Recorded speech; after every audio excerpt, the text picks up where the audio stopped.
something that you should tell me, you should run it by her first before saying anything to me, which is recorded. And we'll go back to that in a second. The third thing is your bond.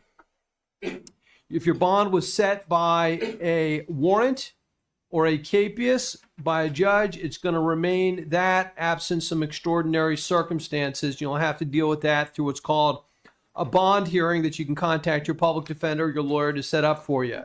If the case is set through it's called the bond schedule by law enforcement, I can increase it, I could decrease it, I could keep it the same depending on the facts of the case, input from the state and the defense, criminal history, and other factors. If you're here on an on-site violation of probation, I'm going to look at that and determine if you're AMA.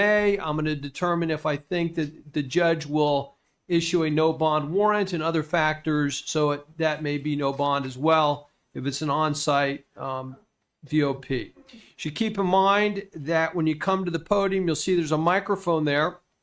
That should tell you that everything you're saying is going to be recorded, audio and video, and that there's a representative from the state attorney's office present by video. So what happens is, I know many of you have things you want to tell me that you think is going to help your situation. Usually those do not help. They just give information to the state, and you tend to incriminate yourself. You should keep in mind that you have a constitutional right to remain silent. Under most circumstances, your lawyer will tell you to exercise that and not talk about the case. If you have something you think is really important that I know, when I'm looking at your police report, you may want to ask Madam Public Defender to see if that is a good idea, whether it's going to help you or not. So in case you do say something at the podium, gentlemen and ladies, please raise your right hand. Everybody raise your right hand. Promise to tell the truth, the whole truth, nothing but the truth, so help you God. Thank you. You want to do Ms. Baker first? Yes, please. Okay. Ms. Baker. Carrie Baker. First. Ms. Baker. 5 on the docket.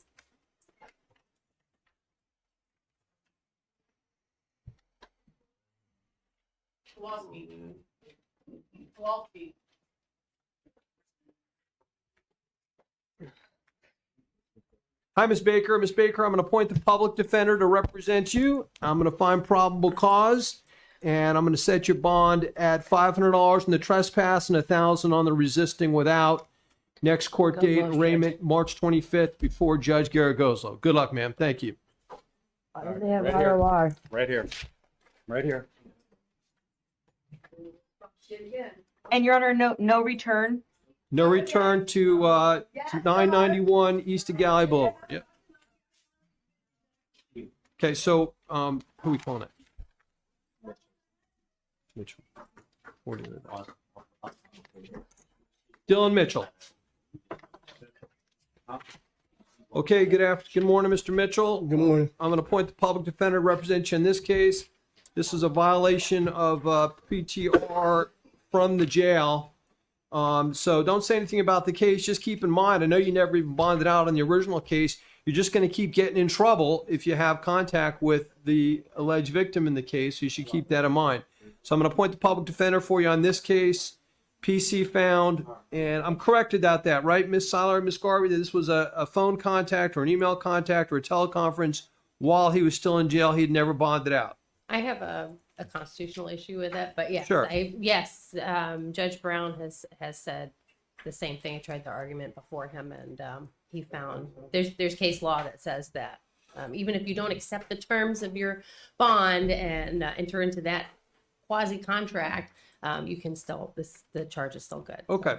And Ms. Garvey, that's the situation here. He was in custody. So I'm gonna set the bond at $1,000, probable cause, PD appointed, and just a continuation of the no contact provision with SD is the victim in the case. I'm sorry, Your Honor, you said 1,000?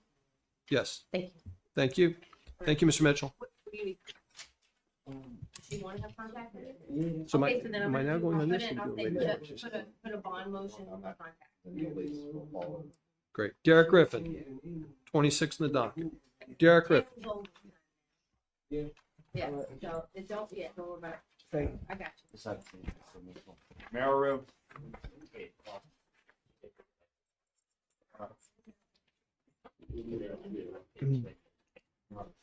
How you doing? Okay, Your hi, Honor? sir, Mr. Griffin. Mr. Griffin, I'm going to Mr. appoint the Griffin public is defender to medically represent unavailable, you, Your and I'm going Honor. to take a look at your police report now. This is Mr. Maru. Oh, I'm sorry. Mr. Griffin's medically unavailable. Oh, that's right. Mr. Griffin, we're skipping. We're going to continue his case till tomorrow. You're Mr. Moreau, right? Yes, sir. Okay. Mr. Moreau, I'm going to appoint the public defender to represent you. You're 35 and 36 in the docket.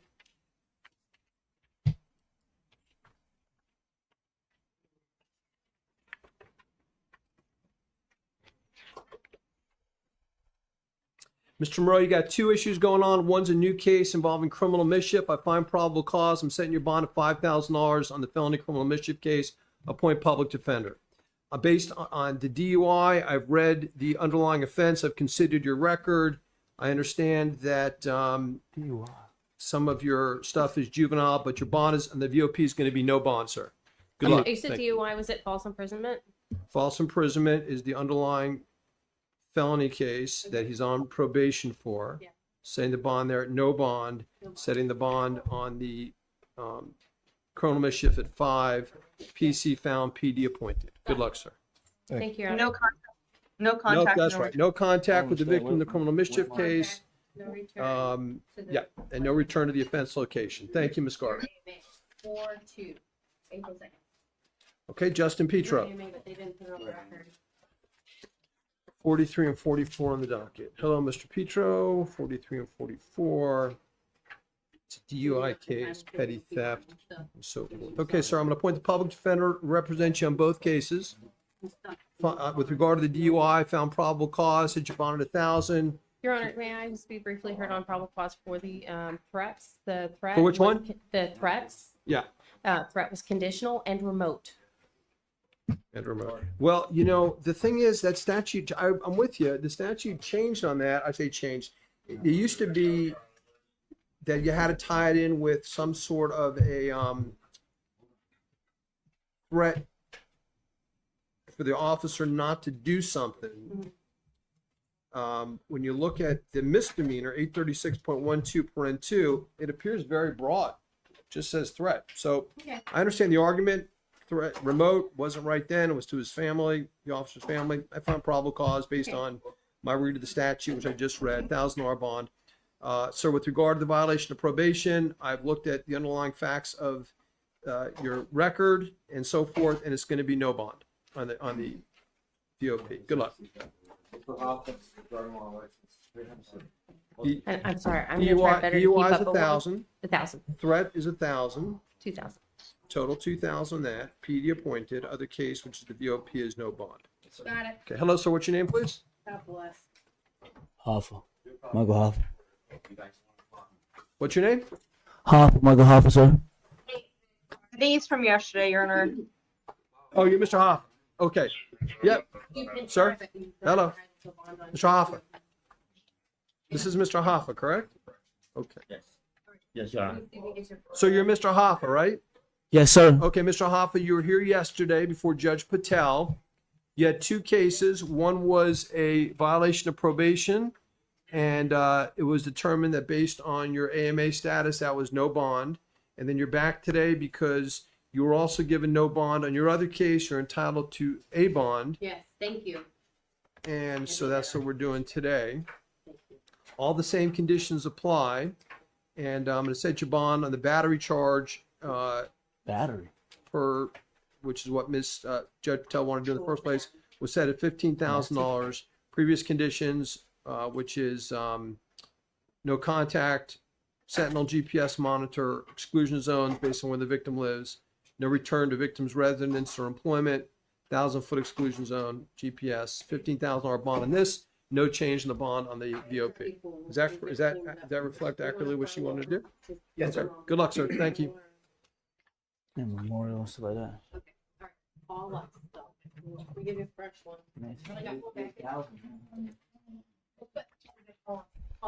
Call to get you in front of the your AMA. So, but just you gotta call us and we'll straighten it out. Can't do anything today. You're not gonna say it today. Sorry, man.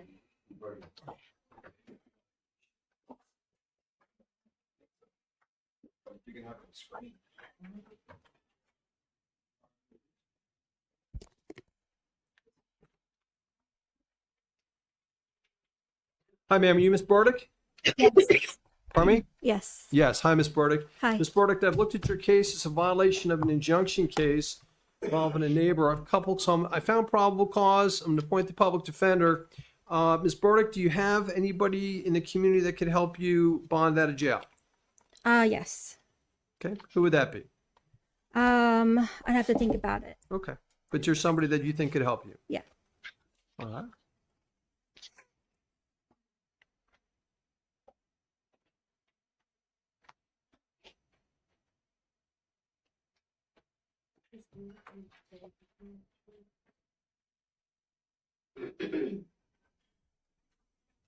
This verdict has zero criminal history. There's, I've read the report carefully. It's basically a violation of injunction. The allegation is that she had contact, verbal contact with the petitioner, who's her neighbor. It's a problematic situation. There's no question about it. This is what I'm going to do. I'm going to set your bond at $1,000, but I'm going to make a particular condition that may require you to stay in custody till tomorrow, as I'm not sure what the jail status is. I'm going to require that prior to you leaving the Brevard County Jail, that you have a mental health evaluation by the mental health staff here at the jail prior to you being able to post bond, and that you follow whatever recommendations that they make. No contact with the neighbor, and you know who that is, right? Not until someone handed me Now you know. paper. Yeah, I'd rather not think about it. Okay, I don't blame you. It's not a fun thing to think about. But the thing is, you have an injunction against you. You should review that injunction carefully. You're not allowed to have any contact with that person. And that just doesn't mean just not physical contact. You can't say things that are directed at them for them to hear, which is the allegation in this case. So, or you're just going to keep getting in trouble and you're going to violate your bond. And then you're going to come back to jail on a no bond status. And it just doesn't get any better. So you got to figure out what's going on and figure out how you can live in peace with your neighbor, or you're just going to keep getting in trouble and getting in jail. Do you understand? That sounds right. Okay. So I just want you to know that. So I'm going to set your bond at $1,000 based on the facts and circumstances of the case and based on the complete lack of a prior record.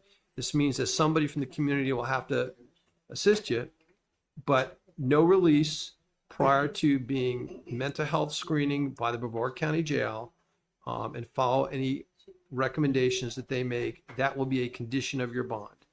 Additionally, I'm going to require that you are on pretrial release, so you have somebody to be accountable for. And a condition of pretrial release is that you follow their rules and you abide by the injunction and you have no contact with the person whose initial is NF and any of his family who are your next door neighbors. Do you have any questions? No. Okay. PD appointed, PC found, bonds as stated, no release prior to the mental health screening, condition of bond and condition of pretrial release, that you follow the recommendations they make. Good luck. Thank you. Would I be able to correct a few things? No, Okay. not All right. today. Thank you so much. Thank you. But that is his computer. Yes. Here, you're gonna want to pull that if you're out. If you're Hi, ma'am. What's your name? Jacqueline Grace Feeney. cleared up. Miss Feeney. Okay. Okay. Yeah. And then I'm gonna follow up tomorrow. Fair enough. Okay, this is Miss Feeney. Miss Feeney, I'm going to appoint the public defender to represent you, and now let me look at your police Just gonna report. make sure you don't send any longer. I believe it was an FTA, Your Honor, for DocuSigning. Thank you. Take a look.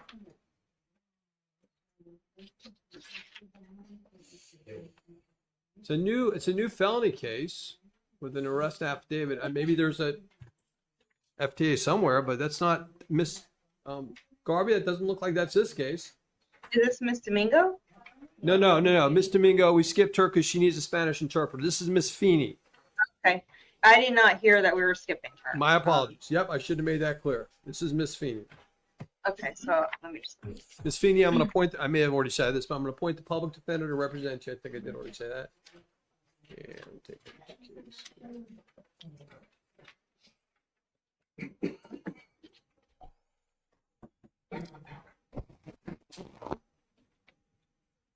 Yes, is there a possible way of getting a protection order against these two, my son and my ex-husband? You gotta do that. Anything in this world is possible, but nothing like that's going to happen today. So, Okay. Can you turn that off real quick? Press the gray button. Thanks. I know, I'm sorry.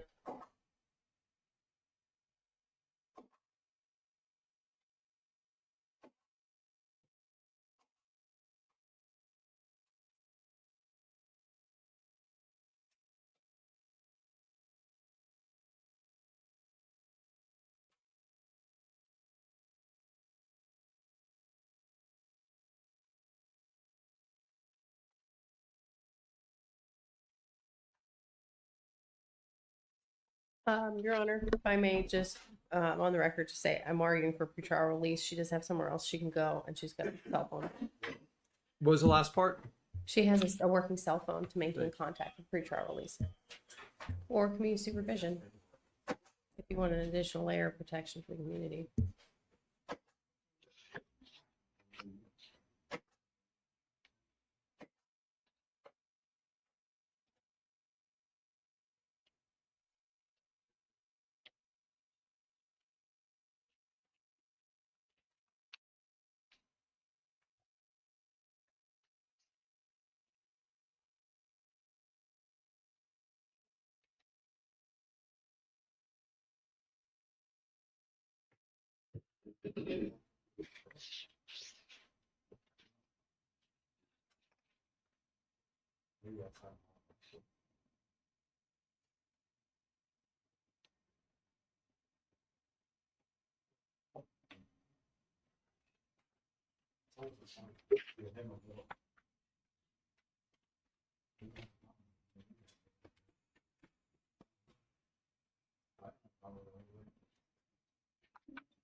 Ms. Feeney, pursuant to what I read as the bond schedule, I'm setting your bond at $5,000 cash as surety. No contact with the victim, no return to the offense location. Do you live with the alleged victim in the case? Is that your Yes, my parents inherited. I inherited the house through my parents. house? Okay, but so you live with your ex-husband, or he? He lives on my couch. Yes. Okay, so the thing is that if he's there, you can't be there. I know that sounds unfair, but that's the way it's got to be right now. Right. So if he's not out of the house, then you can't be there. You can return one time with the police to get your stuff. None of this is forever, but for right now, that's the way it's got to be. Okay. So it's $5,000 cash surety, PD, PC, one-time return, no contact with Robert McKenzie. That's who we're talking about, right? Yes. Okay, no contact with him. So keep in mind, I know you're talking about you want to get this injunction against him and your son-in-law or ex-stepson or whatever, and all this stuff, and all that may happen. I don't know. But for right now, you're the one that's going to be on bond, assuming you can make bond, and you're the one that would come back to jail if there's contact. Because a specific provision of your bond is no contact. You can go back one time with the police and one time only. If you have contact with Mr. McKenzie, then you could get in trouble and be back in jail on a no bond status. Do you understand? I understand. Good luck. Thank you. Thank you. Yeah, start eviction proceedings too, if you can, maybe. Have a look.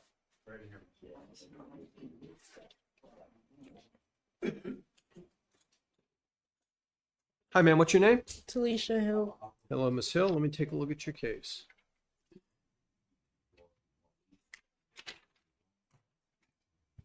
Miss Hill, I'm going to appoint the public defender to represent you, and I'm going to look at your police report. Okay.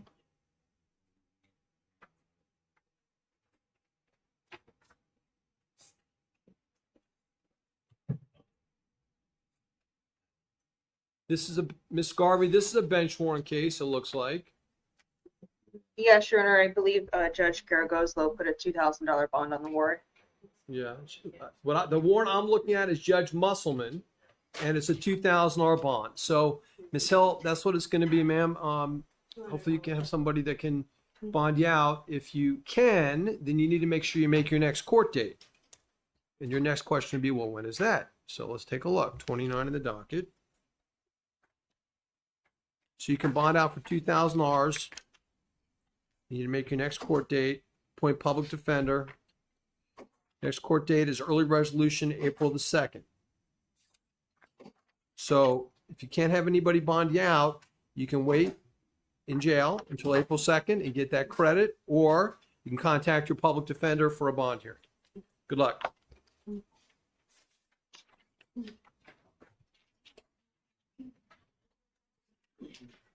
Hi, ma'am. Are you Kim Hunter? Yes, Your Honor. Hi, Ms. Good Hunter. morning. Good morning. Let me take a look at your case. Miss Hunter, you are 31 in the docket.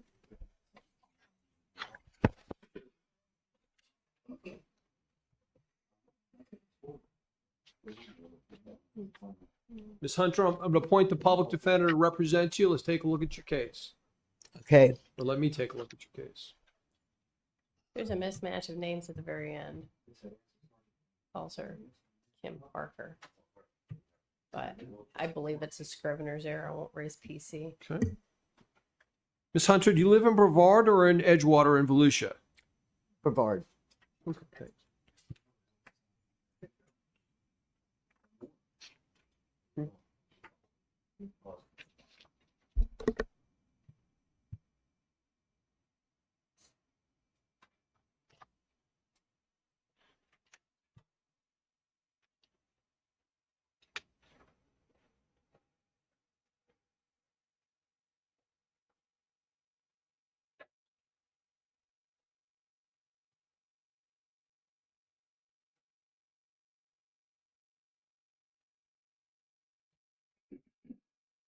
I believe that's her co-defendant's name. His last name is Parker. Yeah, it's a scrivener's error, I think, probably, but just Yeah, I think they were both arrested. So if Miss Hunter gets appointed to PD, then Miss Parker will have to have RCC. I understand. Thank you.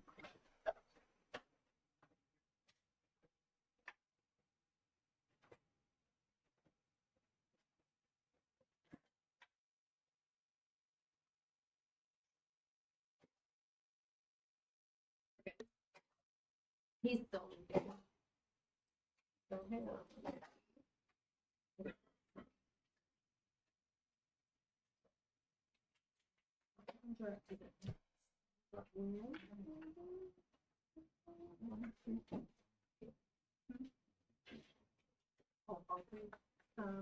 If you're asking for that number, I can look that up for you. I can't recommend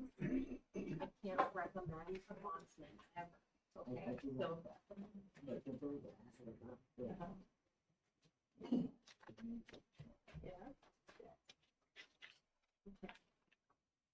Yeah, I can't recommend a bondsman. So they're both arrested. They won't be- It looks that way.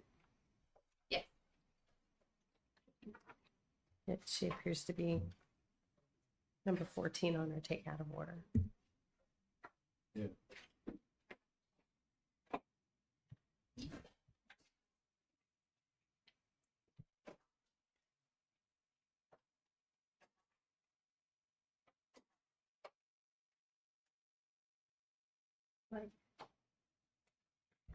Okay, so at this point, reading them both together, I would argue that any battery, which for either one of them, would be a mutual combat situation. So I would encourage the court not to find probable cause on the battery, but maybe on the disorderly conduct, depending on how it's written, if other people were disturbed.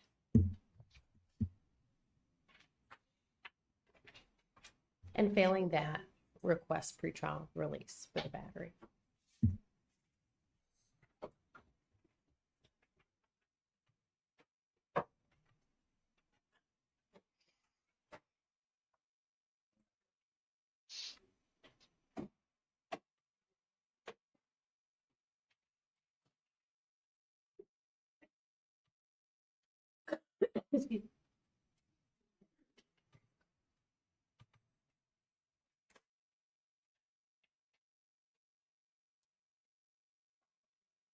can't tell you. They will file. I'm guessing. He's excited. He's gonna do that. He's been reading about it. Thank you. Well, you get diametrically opposed stories. I don't know. So I guess what does that do? Either have mutual combat, or one side's telling the truth, or the other one's not, or it falls somewhere in between. I'm certainly not gonna be able to figure that out today. So what I'm gonna do, I don't see any evidence of anybody's peace being disturbed. So what I'm gonna do is I'm gonna set the bond on the battery at $1,000. ROR on the breach of the peace. No contact with Miss Parker. PD appointed PC. Good luck. Cool. Thank Your you. Honor, may the state be heard on that? Okay, go ahead.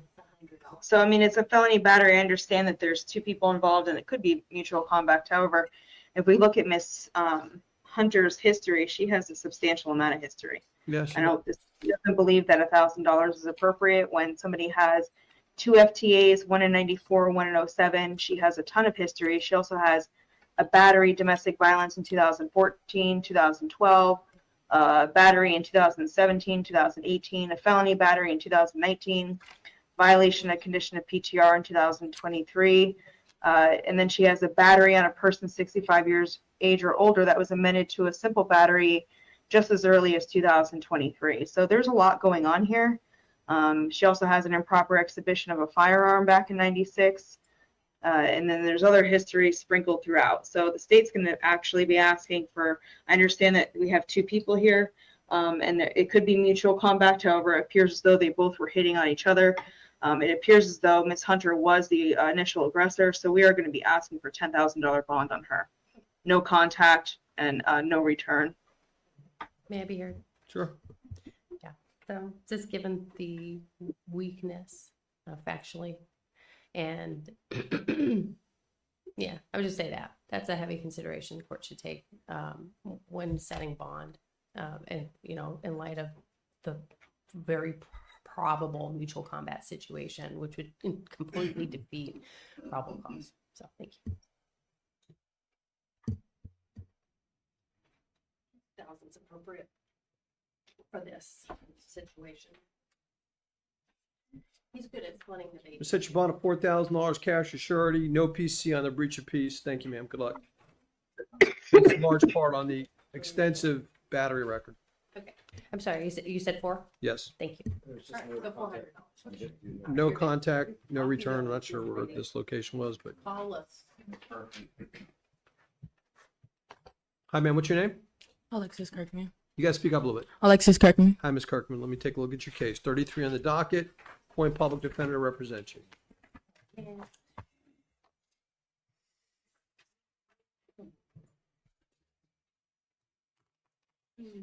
She has a person as well. I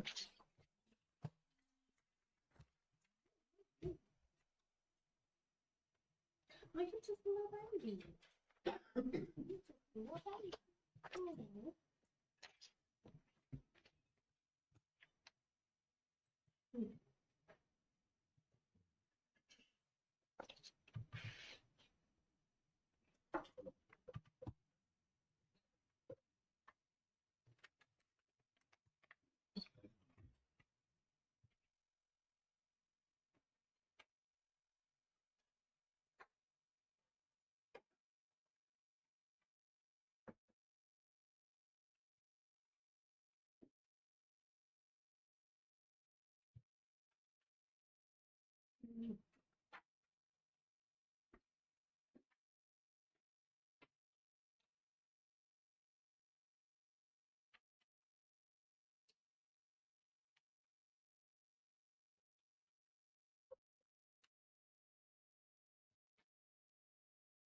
Ms. Kirkman, normally this would be like a pretrial release kind of case. The problem, though, is that got a pretty extensive record, albeit a lot of it juvenile. So that's the issue. If anybody you have family in Brevard County? You do? Say yes? Yes.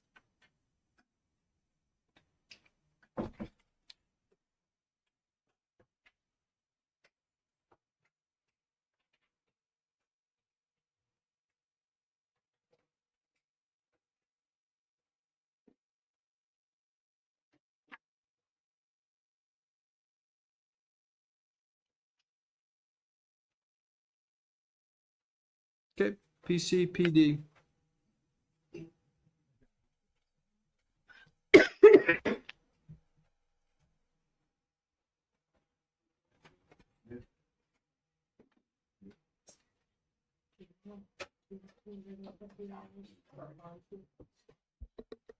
Search bond $2,000 cash or surety, no return to Walmart. Yep, thank you. Good luck. Probably been trespassed from there, Ms. Kirkman. Please don't go back. Condition of your bond. $2,000 is your bond. You're done.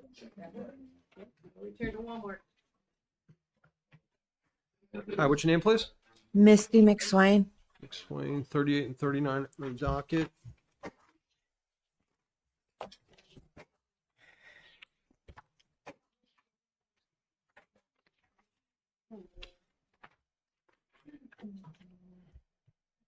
Ms. McSwain, I'm going to appoint the public defender to represent you.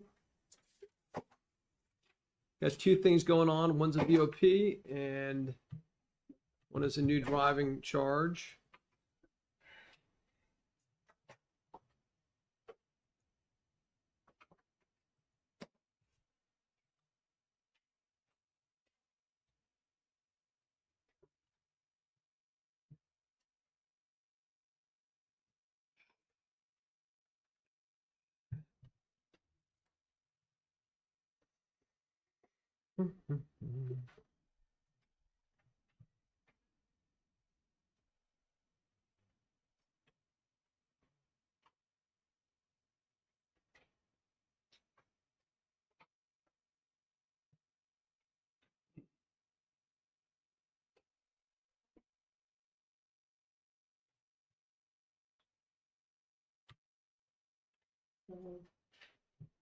Meanwhile, On the docket, it says no bond for the driving license suspended. Is that because of the probation?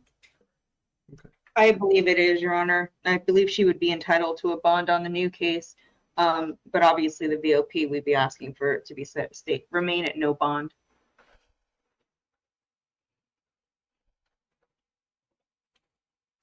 and of course, defense would request some kind of a monetary bond on the felony petty theft.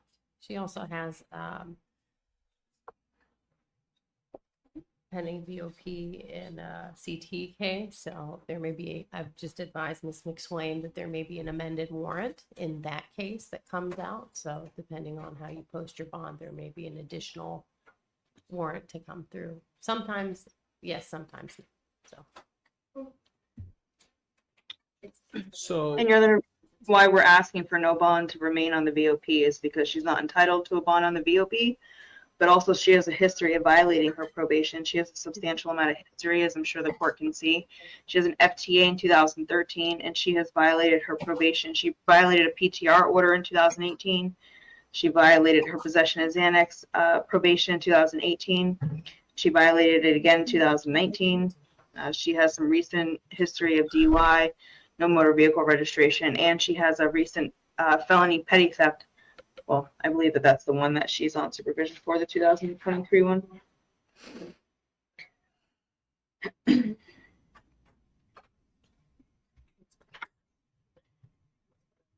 what is 50123? What kind of case is that? It's a DUI with property damage. Yes, It's a DUI with property damage. that was in 21.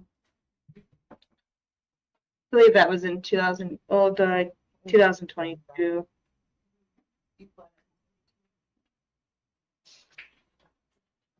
My dad passed away and I got thrown in his truck.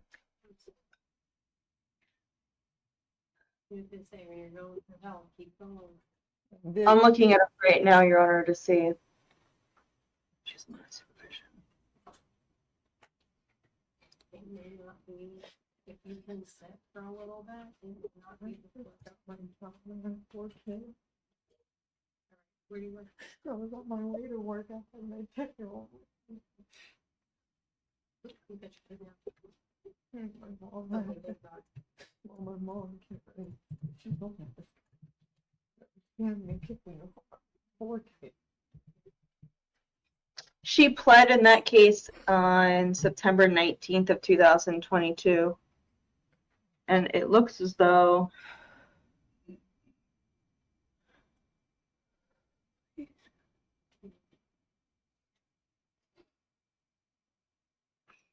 so she has a pending BOP in that case already. Likely, as Miss Seiler is correct, I'm sure a warrant will come out on that one as well.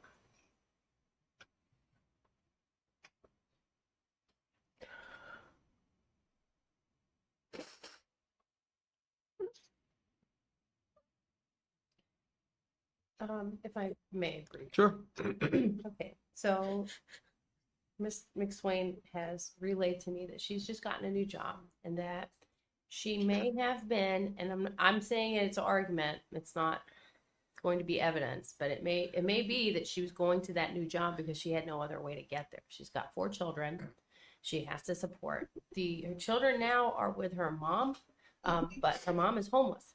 So her kids are living in a vehicle while she's in here.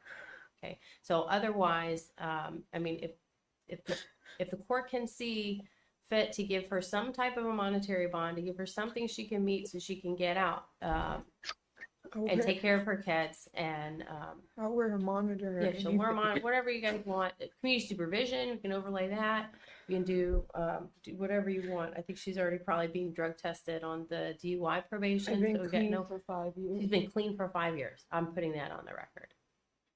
So, yeah, definitely pat on the back for that, Ms. McSwain, and keep going. No matter what happens here, just keep going. Okay, thank you. For my kids. Yep, good girl. Keep your chin up and make us work for you. Okay, call us. That's what I do. I just signed up for my DUI class to finish my misdemeanor and everything. Let's see who has you. Martinez is my misdemeanor, and I have Holly for my felony. Okay.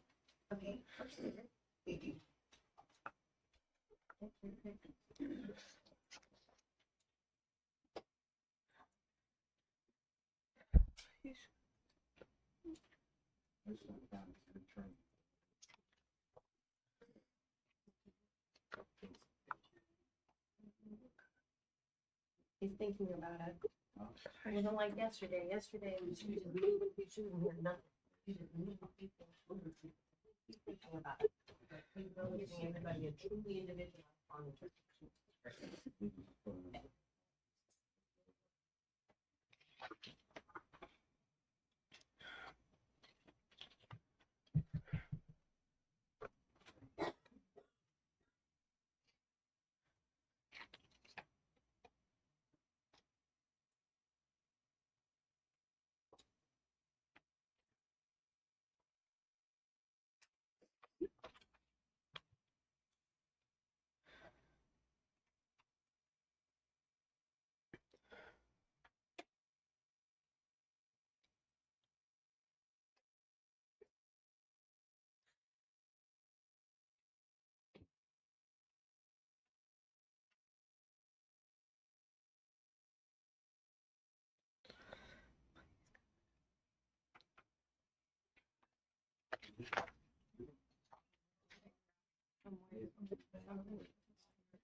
Yeah, I'll make sure I take the class. Anything I have to work with my mom. Sometimes things fall through. You gotta, like, what am I supposed to do? I get to work, get fired. Right? Yeah, also I have nowhere to stay with my kid because she's in a hotel. I pay a week and $100 a week to have somewhere to live. And you're still clean. Yeah. Superhero. thinking about that all the time. Yeah, Good girl. Keep going. I think how proud my kids are. That's right. This is a little. So as we speak, Miss Garvey, probably from the state, I would assume, is going to contact probation and let them know that a person on probation with a pending VOP got a driver license suspended while they're on probation for DUI. Yeah, so I mean, she's been on-cited for the one. We will let probation know. No, I understand. The county probation case, right. The county probation. Yeah. Typically that results in a no bond warrant if it's a driver license suspended on a DUI. Sometimes not, but probable outcome, which is set for 4/24.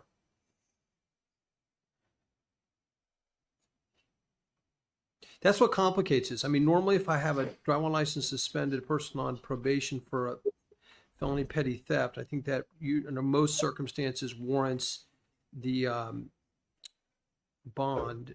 The complicating factor here is this fact that she's on probation for DUI. That's what complicates it and makes your situation worse. So if I analyze it like that, then I say that your bond on the VOP is no bond.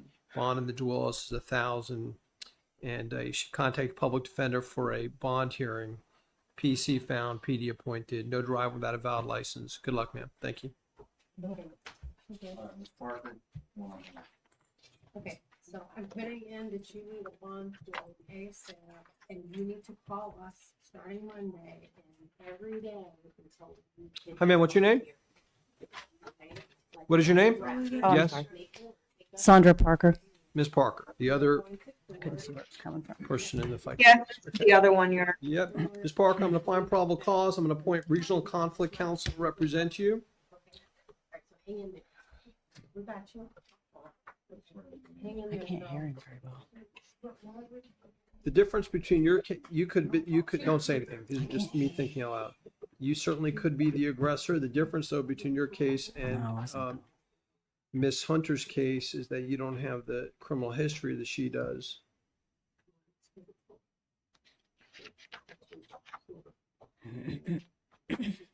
I'm setting your bond at $1,000 cash or surety. No contact with Miss Hunter. No return to location of offense. Regional conflict counsel appointed. Good luck. Thank you. Thank you. Right in there. And count two. Pennington. Count two, Your Honor. Count two. I found no PC before. I'll find no PC this time. Right here. Or- Hi, what's your name, please? Celine Pennington.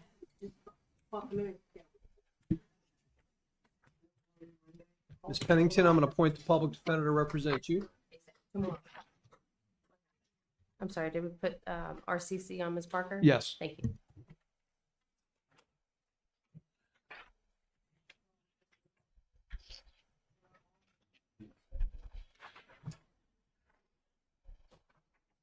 Ms. Pennington is 42 on the docket.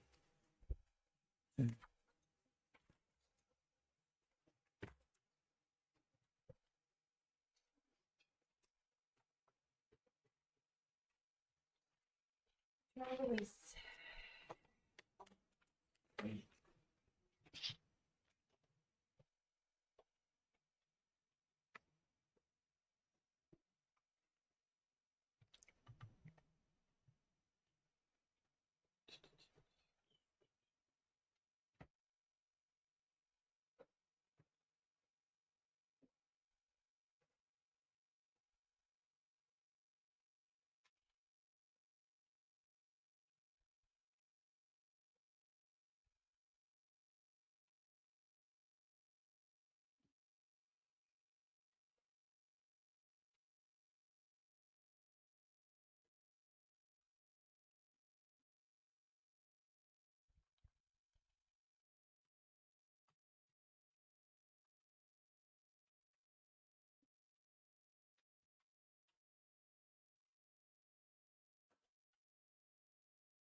Ms. Pennington, do you have someplace else to live besides with Mr. Hooter?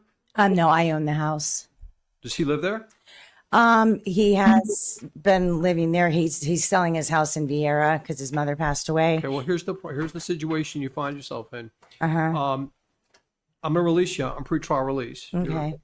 not gonna state your age, but you've lived a long life. You have zero criminal history, and based on the facts and circumstances of this case, I think you can be released in the community without the significant threat of violence. But you can't have any contact with him, and if he's living there, whether it's your house or not, unless he moves out, you're going to have to find someplace else to live. I know that sounds ridiculous, but that's kind of how it goes. Not forever, but temporarily. So if in fact he's still there when you go back with the police, could you find someplace else to stay temporarily? Not really. Okay. Well, you're going to have to. Okay. So pretrial release in this particular case, based on lack of prior record and the facts and circumstances of the case, special condition, no possession of alcohol or illegal drugs, no contact with John Hooter, if I'm pronouncing his name. You know who I'm talking about, right? Yes, sir. Okay. You can go back one time with law enforcement to your house to either one, confirm that he's not there. Okay. And you can stay there. Not there meaning he has moved out. Okay. Because I'm interpreting what you're saying as he basically lives there right now while his house is being built or moved, whatever. Ready. Yes. So, unfortunately, he's got residence there, and even though it's your house, you've got the no contact. If he's not living there, not simply just not there when you get there. If he's not living there, you can live there. Otherwise, you have to find someplace else to live, no contact, one-time return with law enforcement to determine if he's living there, and to get your belongings if you have to find someplace else to live temporarily. Madam PTR is going to give you some information. You need to follow it very closely. Special condition is no consumption of alcohol or illegal drugs. That means if Mr. Hooter happens to see you out at someplace and you have a beer in your hand and he calls the state attorney's office, you'd be in violation. Your bond could be revoked. Okay? And the final point is having contact with Mr. Hooter, even if he calls you up, gets you in further trouble, meaning you violate your pretrial release and go back to jail on that, and it's an additional misdemeanor charge called violation of pretrial release in a domestic violence case, okay? Okay. So again, none of this is for the rest of your life, but for right now, it has to be that way. No contact, one-time return, only with the police. Okay. Thank you. Thank you. Okay. Okay. Your Honor, you're doing the interpreter next. Interpreter, let's get language Giving line. them on the line now. Yep. This would be Miss Domingo Salas, right? Correct.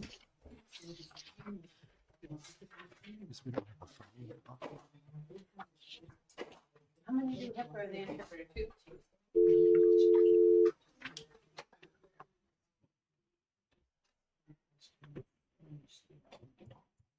Lena. Welcome to Language Line Solutions.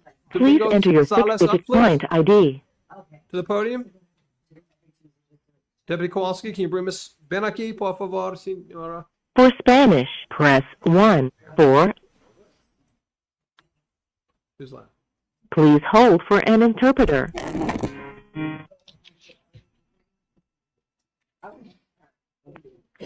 Thank you for calling Language Line Solutions. This is Nubia. ID number 363292 for Spanish. May I please have the access code? Yes, ma'am. It's 222-001801. Hi, ma'am. Thank you. How may I assist you? Hi, this is Judge Koenig. I'm calling you from the Brevard County Jail. Before us is Miss Domingos Salas. Can you introduce yourself to her, please? Hola, yo voy a estar siendo su intérprete. Es un orgullo servirle. Miss Salas has a bench warrant for $2,000. That's what the bond is going to be in the case. I'm appointing the, so let's, if you can translate that, that'd be great. Okay. Bueno, señora Salas, usted tiene una orden de aprehensión por $2,000. Eso es la cantidad de la fianza para este caso que estoy asignando. Okay. So, Ms. Salas, I'm appointing the public defender to represent you. Your bond per the bunch warrant is $2,000. She has 2 warrants. That's the case? FTA warrant and a contempt warrant. Yes, sir. What's the bond in the contempt?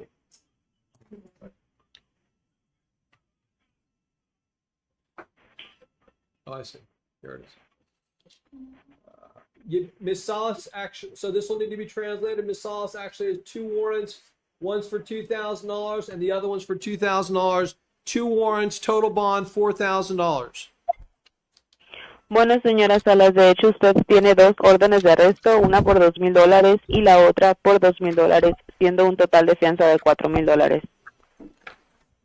Thank you, ma'am. Next court date, April 10th or April 9th. La siguiente fecha para corte es el 9 de abril. Good luck. Okay. Thank you. Buena suerte, gracias.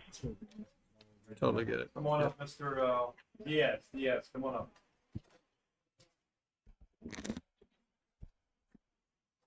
Señor, ¿cómo se llama? Ariday Díaz Pérez. Perez. So, Madam Interpreter, this is Aridai Diaz Perez. If you could please introduce yourself to him. Buen día, yo voy a estar siendo su intérprete, es un orgullo servirle. Can you please tell Mr. Diaz Perez this is his first appearance? Esta es su primera comparecencia. No CTR sheet.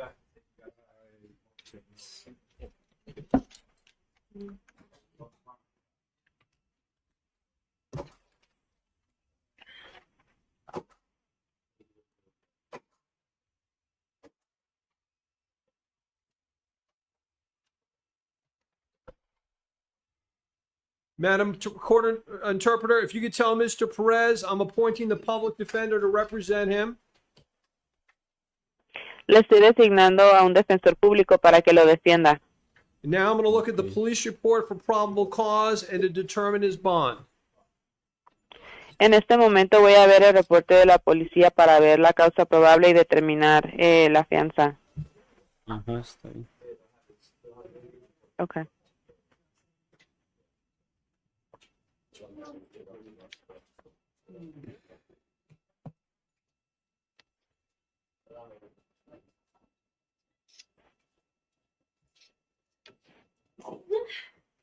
Thank you. It's allergies or some itchy, yeah.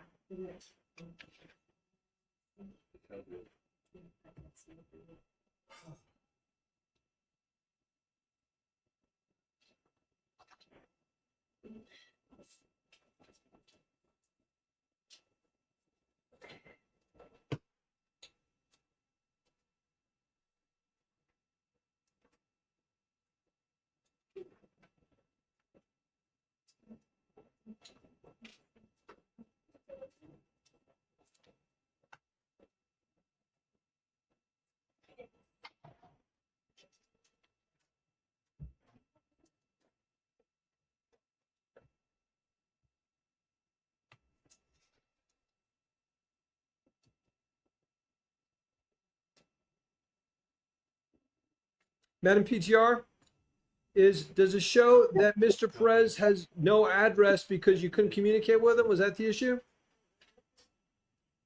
Okay. Mr. Perez, where do you live? Translate, please. ¿Dónde vive, señor Pérez? En Cocoa Mary Island. In Cocoa, Mary Island. In what? I heard Cocoa, Mary Island. Cocoa, Maryland. Okay, so I'm saying your bond of $2,000 cash or surety, no driving a motor vehicle, PD appointed, PC. Good luck. Thank you. And no Muy consumption bien, or voy a... What is count 2? Operating a motor vehicle without a valid driver's license, $1,000 cash or surety. Thank you. Good luck. no possession or consumption of alcohol. He's 19 years old and he has a breath test of 0.2. Okay. No possession or consumption. So, Madam Interpreter, if you could please translate one of his conditions of his bond, if he's able to make bond, is no possession or consumption of alcohol or illegal drugs.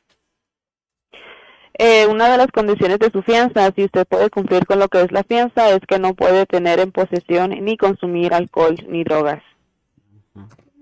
Thank you, sir. Good luck.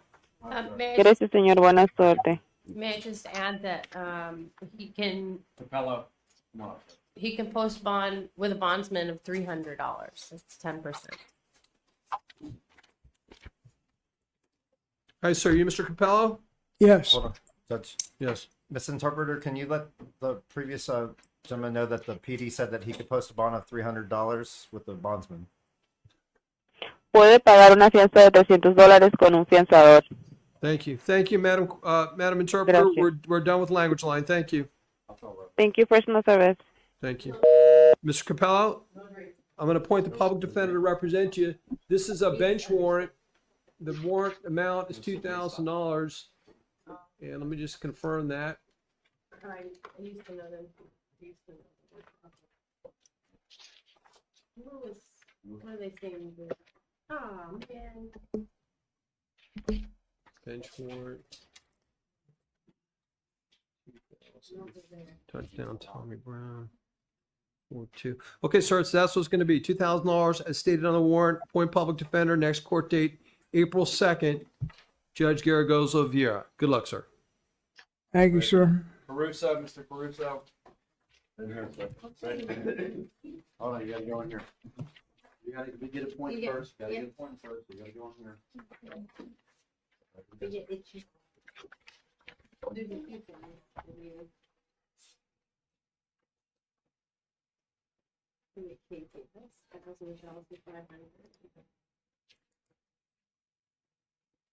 Mr. Caruso, I'm going to appoint the public defender to represent you, and I'm going to take a look at your police report now.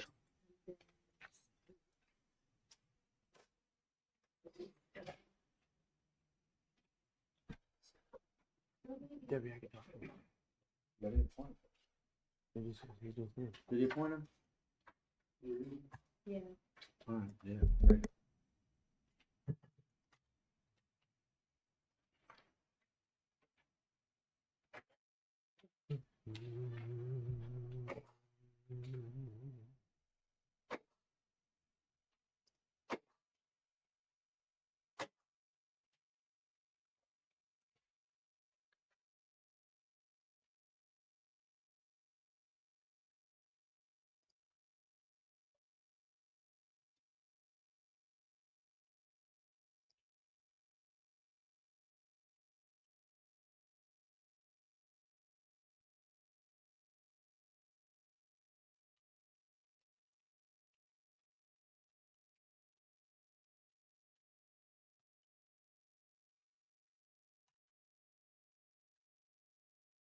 I'm just gonna let the court know I'm asking for $2,000 on the escape. Mr. Crusoe is. Say it. I can't hear you. I'm sorry. I'm just gonna let the court know that I'm gonna ask for $2,000 on the escape.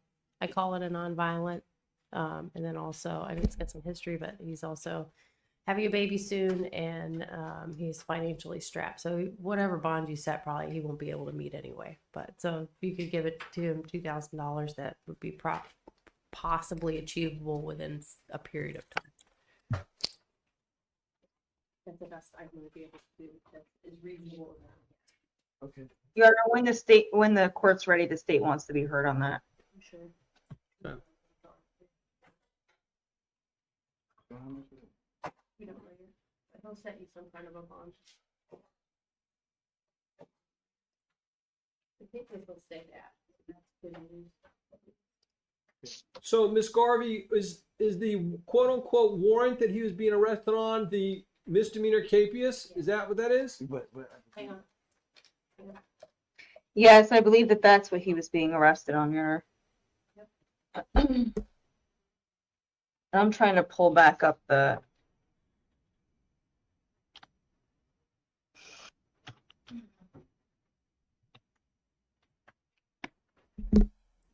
It's a good thing.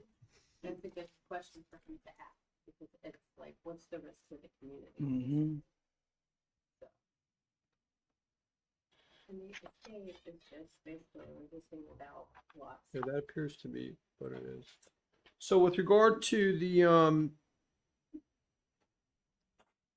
resisting, driver license suspended, no motor vehicle registration, and 24 CT 13337, appoint public defender, and the bonds will be as stated on the capias, which are 1,000 for the resisting, 1,000 for the driver license suspended, and 500 for the no motor vehicle registration. So that handles that case. Then we move on to the escape case. Escape's an F2, I think, right? And I understand I'm not bound by that, but I'm just. I believe it is, Your Honor.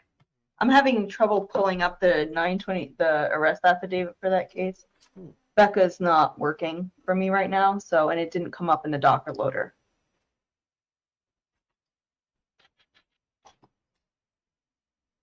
So did you have? So you don't know factually what that's about? Is that what you're saying? I do not right now, Your Honor. I don't have any access to the 923. I've tried everything to try to get it. It did not pop up in the docket loader. I'm not sure if it wasn't ready to populate in that or what, but I do not have it at this time. If somebody can send it to me, I can review it very quickly. I wish I could do that. Yeah, the communication capability. Or you get email? I can read the narrative, if that would help. Or the court could read the narrative. I see Sir Clerk is sending it. You see what? What do you say? Mr. Clerk is sending the 923 to the state. Okay. It appears at this time.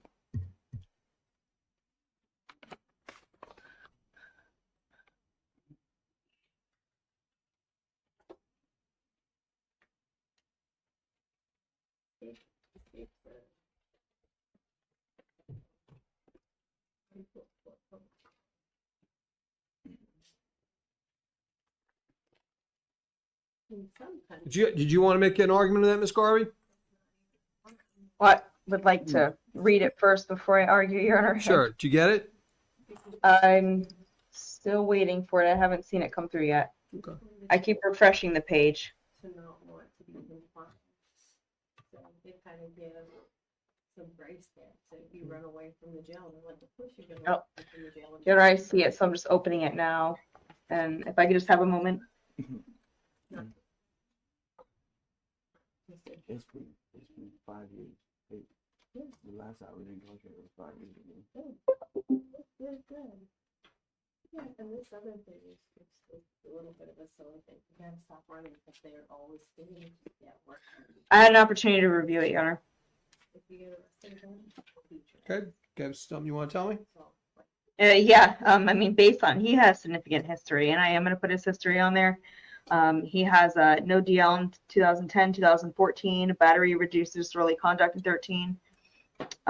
He has another charge, I'd have to look into that, but it's in 2014. He's a fleeing and eluding law enforcement officer in 2014, resisting without violence in 14, 21, 22.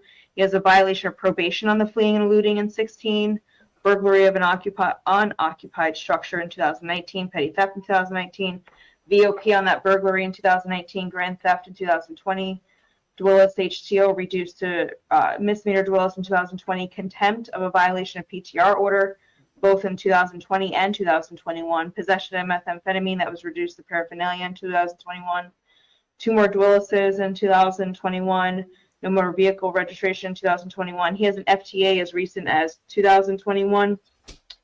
He has a no DL in 2022, and he has a battery DV amended to a simple battery in 2022.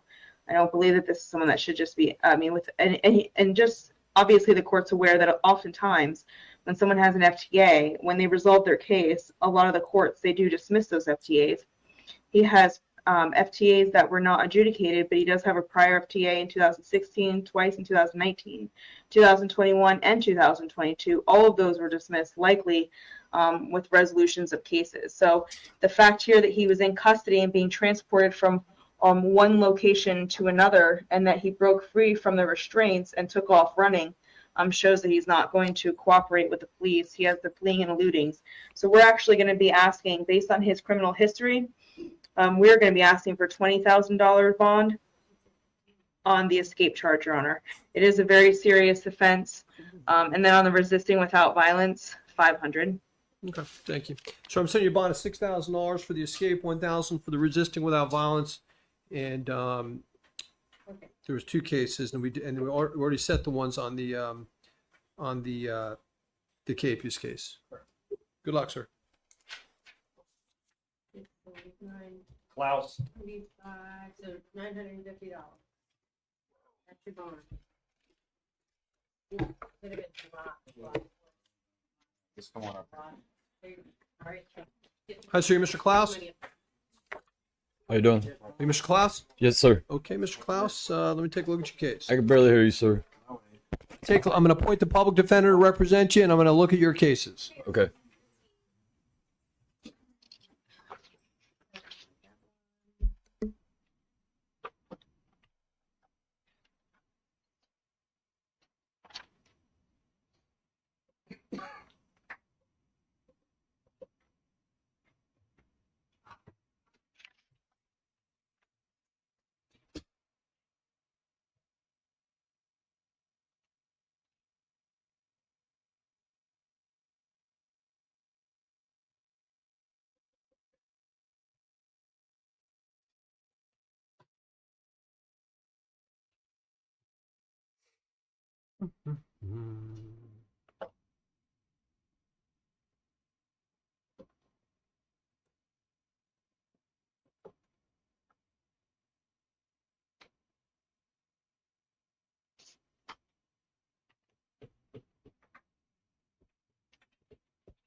Oh, my. This computer's. Can you believe this? Did you double click? No.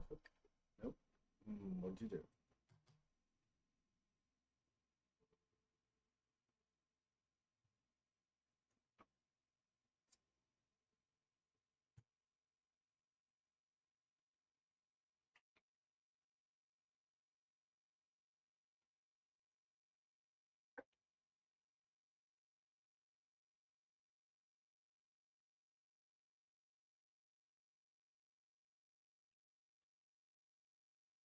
Do you have it up? I can pull it up for you. Let's see something good. Which one are you looking at, the battery? Yes.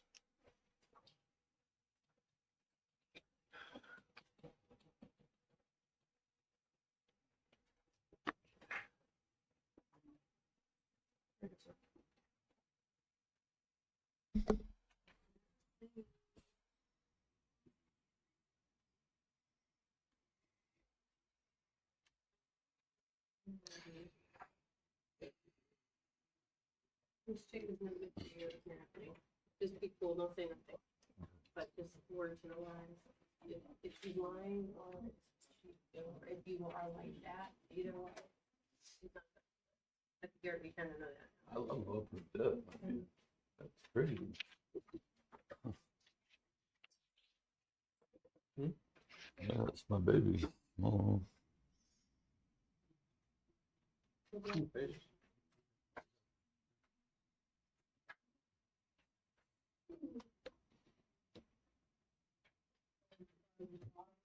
That was the narrative part. Okay, so I find probable cause on the battery, second offense or subsequent. Let's go to the other case. Hopefully this will work.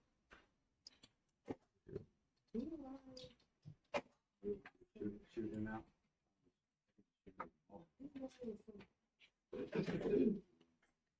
Good night.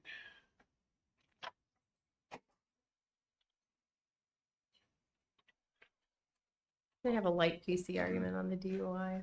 Pardon me? So Hold on one second. Hold on one second. Let me read the report. My computer's running slow. Let me read the report. okay, good. Good night.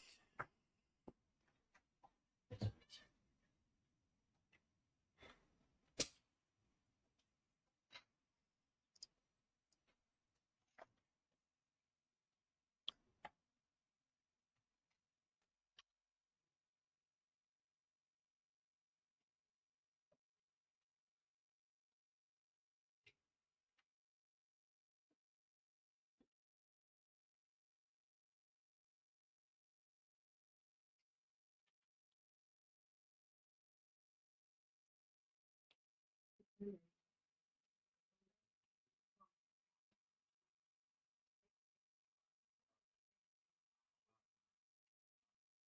want to take a guy for the fence?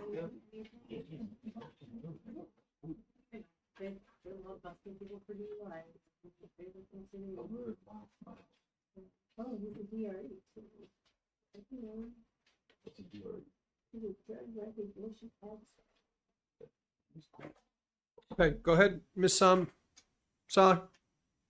Do you have some? Yeah, I just say it's not really quite a PC. It's almost a PC argument, really more for a bond.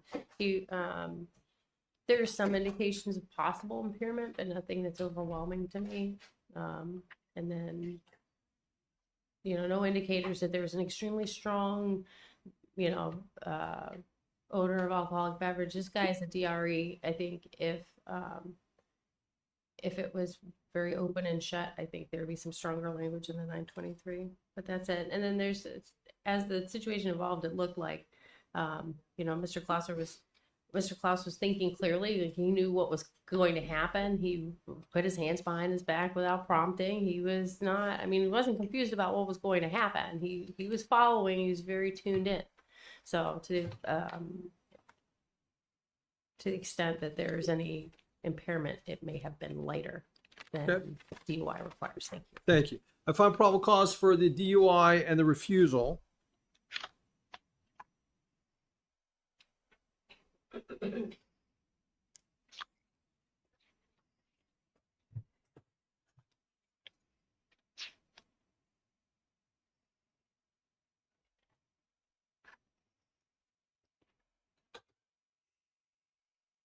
Set the bond at $1,000 on the DUI, $1,000 on the refusal. No driving a motor vehicle without a valid license. No possession or consumption of alcohol or illegal drugs. With regard to the battery charge, it's a felony based on the prior convictions. And Ms. Garvey, what's the state's position on the battery charge? Felony battery. Our position is that the defendant has a decent amount of history of violence. It's disorderly conduct in 03, battery on a law enforcement officer in 03, BOP on that battery law enforcement officer in 05. He has a refusal 11, a prior refusal in 11, DUI amended to a reckless driving in 2012, resisting with violence in 2012, a battery DV in 2012. He violated his probation on that battery DV in 2013, and then he recently had a battery DV amended to battery in 2022. This is the same victim as in a 2023. Well, it says here 2023 dropped battery DV case, but my system tells me that was actually a 2022 DV battery case that was dropped that has the same victim. So I believe that 2023 is a typo there. But based on his extensive history of violence, as far as we can see anyways, we are going to be asking for no contact, no return. We're going to be asking for he can return one time with law enforcement officer. And as far as a bond, we're going to be asking for $15,000. And we'd be asking for a GPS, Your Honor, based on his history and it being the same victim as in other cases. Are you okay with the monitor? Okay, so may I be heard? Sure. GPS monitor, okay. No contact, no return, one-time return with Leo, all okay. Mr. Klaus has a place that he knows he could stay with family. He's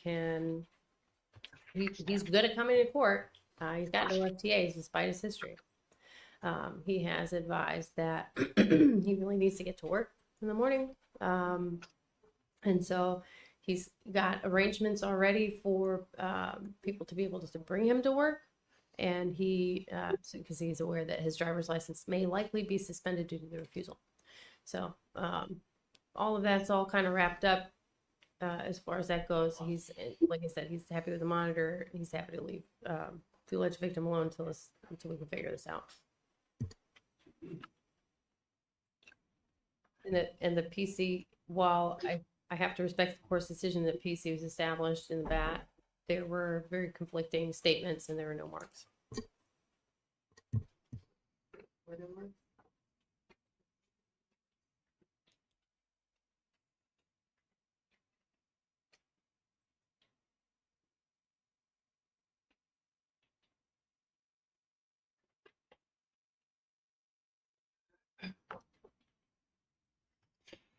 Didn't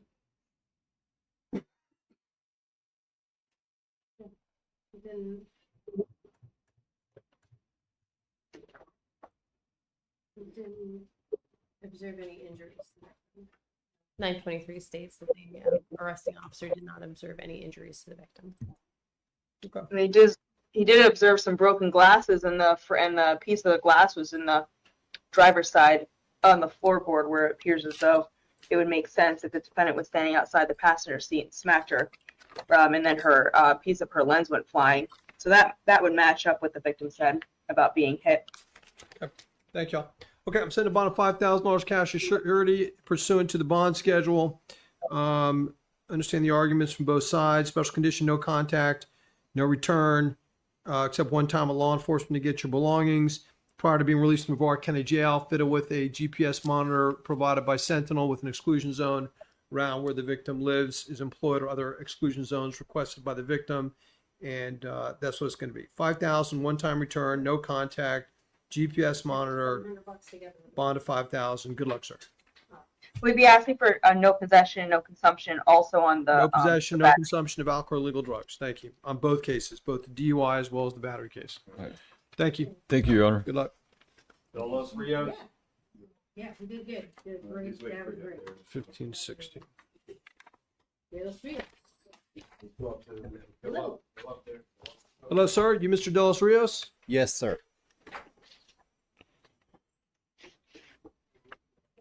Two cases.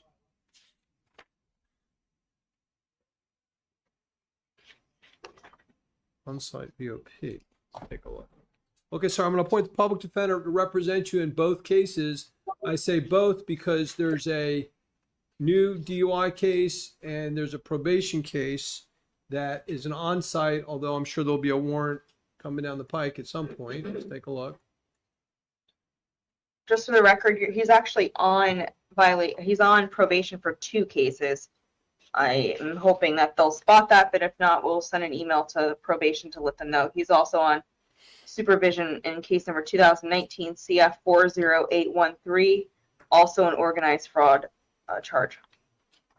Okay, thank you.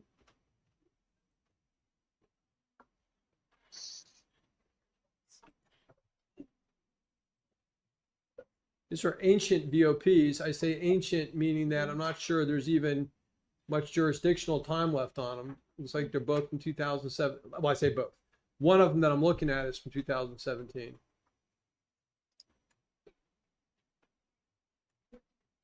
I can look them up again, Your Honor. I believe that might be the he resolved one in 2017. I'm not sure how much time he was put on supervision. Let me look. That's all we have before us.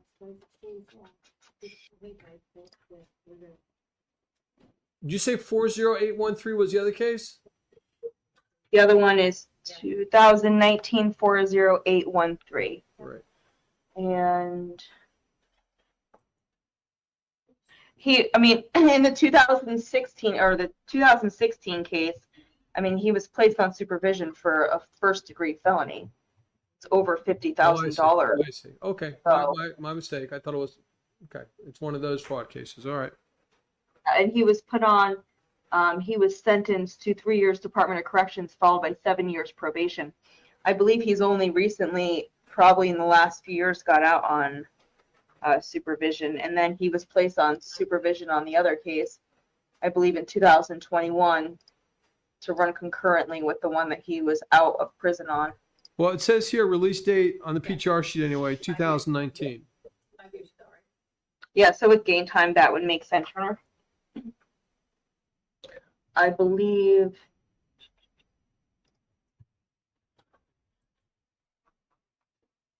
in the 2019 case, the VOP, he pled on August 9th of 2021.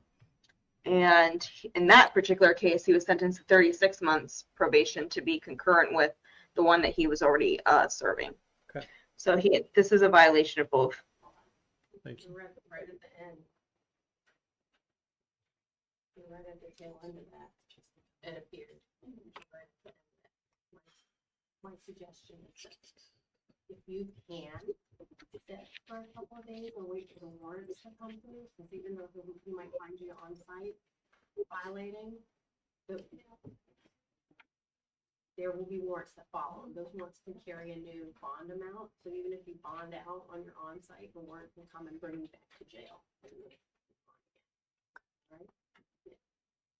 One, the warrant comes through, though, that warrant amount may change your on-site bond. It's kind of merged together. So, but you want to talk to your attorney, whoever you get, to. Well, I'm going to use it. Good, yeah. Well, you're gonna want to call us and be like, hey, can you advise me? I'm gonna hurry the warrant up if I'm sitting here. All those things. Or Okay. They'll let you out thinking you're good. And then, you know what I mean? Right back. Property damage.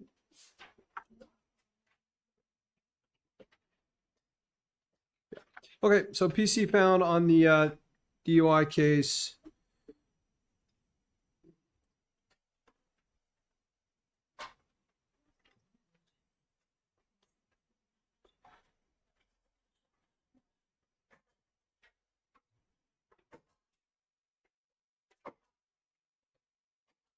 Might be a moot point, Miss Garvey, but do you see anything in here about the suspended license? I just have a moment to review, Your Honor.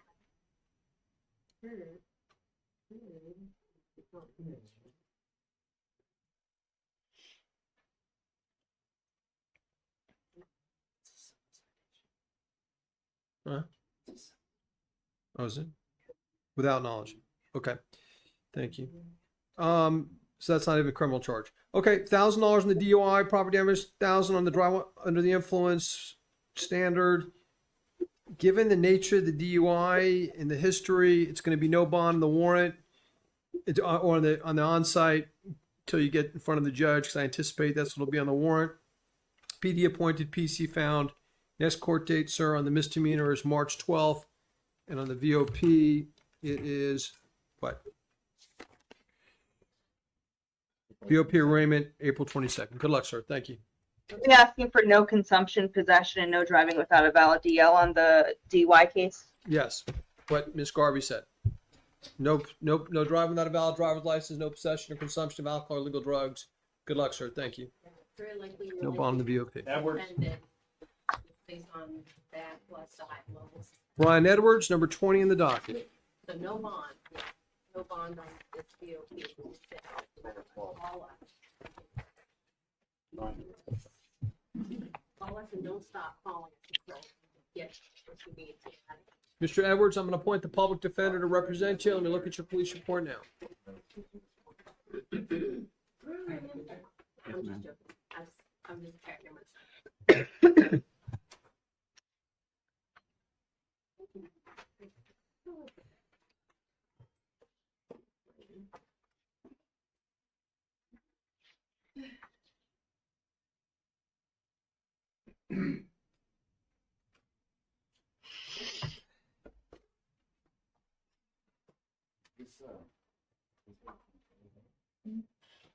Probably. You have history.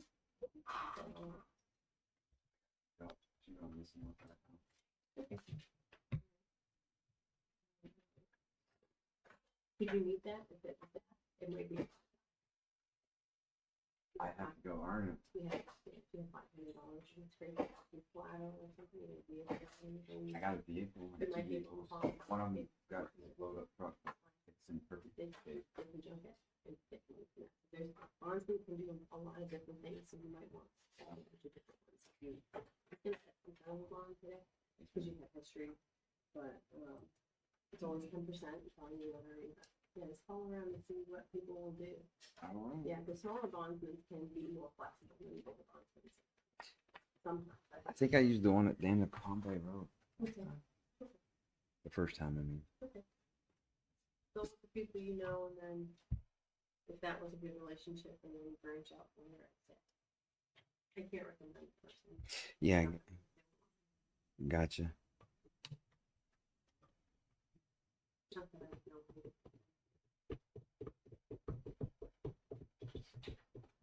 You know, same guy.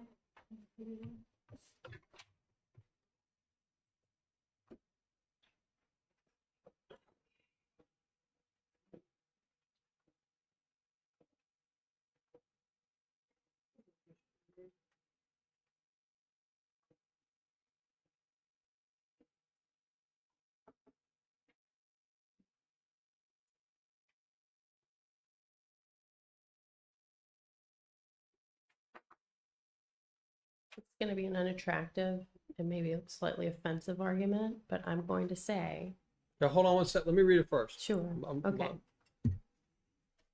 I'm going to say consent. She, what happened?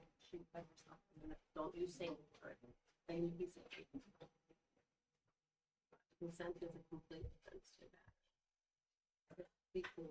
Be cool. Be cool. You.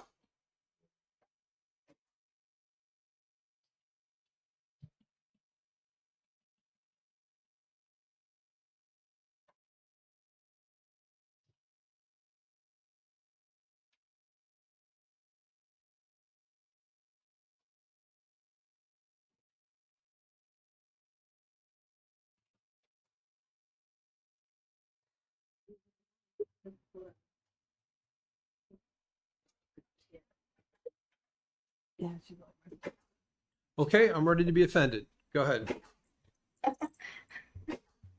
I'm going to make a slight PC argument, I guess. Okay. The alleged victim put herself, she saw the altercation happening and she put herself in the middle of it. So I'm going to argue that there's a degree of consent there. There's what? Degree of consent. Degree of Present consent. there. She Okay. saw it happening. She voluntarily placed herself in the middle. Fair enough. Yeah, I mean, that may, in a trial or something, that may play into it, but for purposes of probable cause, there's probable cause for an unlawful touching, even though the circumstances might ultimately provide some mitigation. I understand that. And so then I would invite the court to take that into consideration, setting bond as well. Okay. Submit. Thank you. Yep. He's a I mean, to me, it's a straight, given the history, it's a straight schedule bond, which is $5,000 cash as surety. No Your- Yes, go ahead. May the state heard Sure. because per the schedule bond is for someone with little to no history. This is somebody who has a prior felony battery in 2004, a battery domestic violence in 2013, battery domestic violence of strangulation in 2013, battery strangulation 2019. I mean, this is somebody who consistently has been doing this for a few years now. So I don't, per the schedule, someone again with little to no history, he does have. But the history. flaw in your the logical flaw in your argument though is that the charge itself incorporates the fact that he's got the prior convictions. I understand what you're saying because it only requires one. So you make a good point in the sense that there's more than one, but the fact that it's a felony already takes into account that there's at least one prior conviction, which I understand. And I would note, it appears, and correct me if I'm wrong, Ms. Garvey, that is not the same. We're not talking about the same. Miss Shipley was not the victim in the other cases, I'm assuming. I do not have any information that she is, but then that just tells us that there's more than one person that he has strangled or DV battered and so on. So that's Sure. more of a concern, and we believe he's a danger. Fair enough. Anything else you want to say? Nothing from the state, Your Honor. Okay, Oh, appreciate- just no return. Yeah, And appreciate we it. have GPS. Super fast response from defense, Your Honor. I'm not changing what I said before. Do you still need a I response? understand. Okay. So no contact, no return. I'm assuming that I don't know exactly what the relationship is between these people, but She's like my sister. Huh? She's like my sister. She's They're like family to me. Okay. So no contact and no return. It's gonna be $5,000 cash as surety. You can't return to the location of where this happened, and you can't. I don't know if Miss Shipley lives there or not. She does. She does. Then you can't go back there for two reasons. Where A, you can't go back to the offense location, and you can't go back to where she lives. So no contact with her, no return to offense location, and $5,000 cash as surety, and that's what it's going to be. Good luck, sir. I did ask for a GPS. Is that being granted or denied? I'm not going to grant that in this case. Given the circumstances, we're going to save those for different circumstances. He'll do that for like domestic violence. That's not. Hi, sir. What's your name? Bruce Finley? Bruce Finley? Yes, sir. Okay. Mr. Finley, I'm going to appoint the public defender to represent you. Hey, it's me. Hold on, you gotta get a point. No, he did. He didn't. He just did. He just did. Now he's reading it. No, hold on. He was supposed to like. Hang on.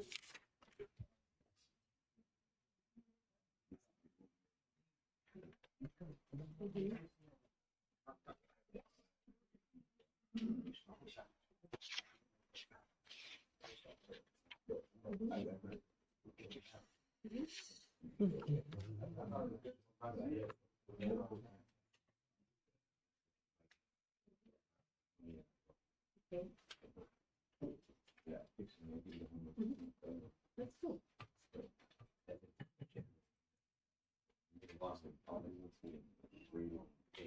Oh, yes. You're not currently sitting on it.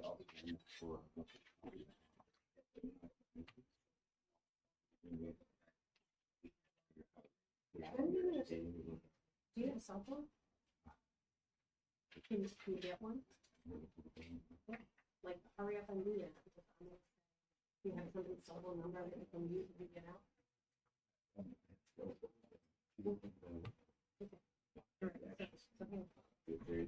I know you're reading, Your Honor, but I would ask for pretrial release. He's homeless. There's no way he's going to be able to make the bond. There's what? And all the stuff that was in his tent is currently being probably pillaged by the other folks there. Also, he was sleeping. There was nothing at all that was happening. He wasn't posing any type of danger whatsoever. Just sleeping. And who knows who else is in that tent? If the flap is open, who knows who else is in that tent? Who else's possessions are in there? That's all. Thank you. Well, I understand what you're saying, but the felony count was in his pocket. The reason for entry was the plain sight. Right. the Understand. sight. I understand. we don't So know right. So for there might sure be a if that fourth. was There might be some kind of a Fourth Amendment argument. Understand what you're saying. just for What number of the purposes of docket is bond. he, Mr. Finley?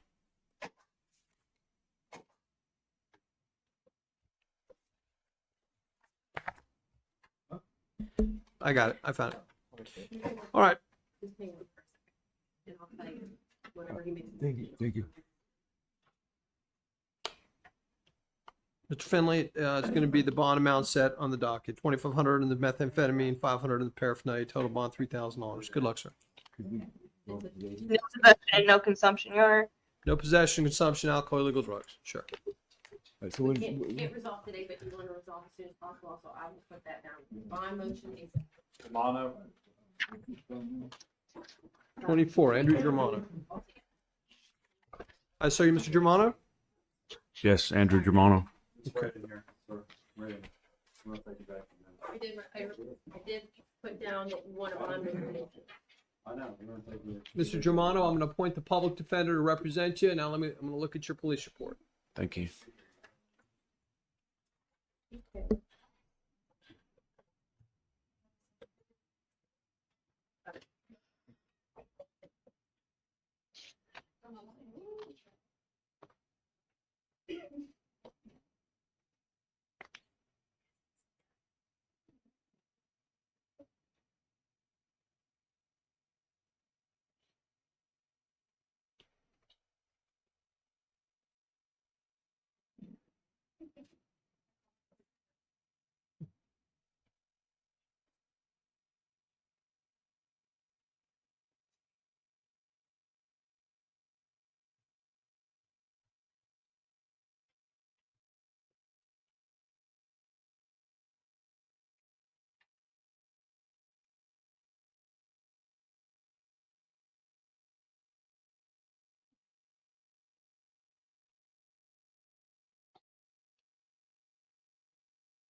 They put everybody in there when they come in and out.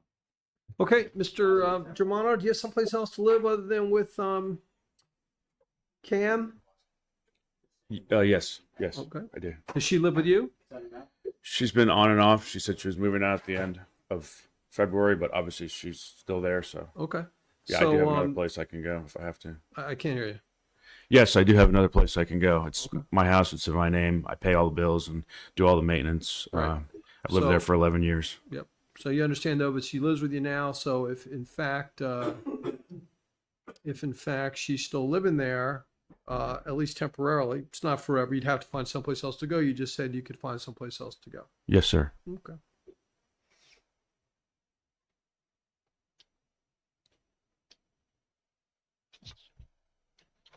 I just want to note, I'm sure your honor's following, but it appears that the grand theft was only a temporary deprivation.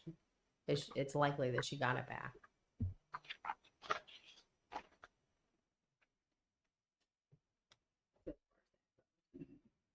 Mr. Germano, do you have the ability to bond out of jail? I'm assuming you do. Yes, sir.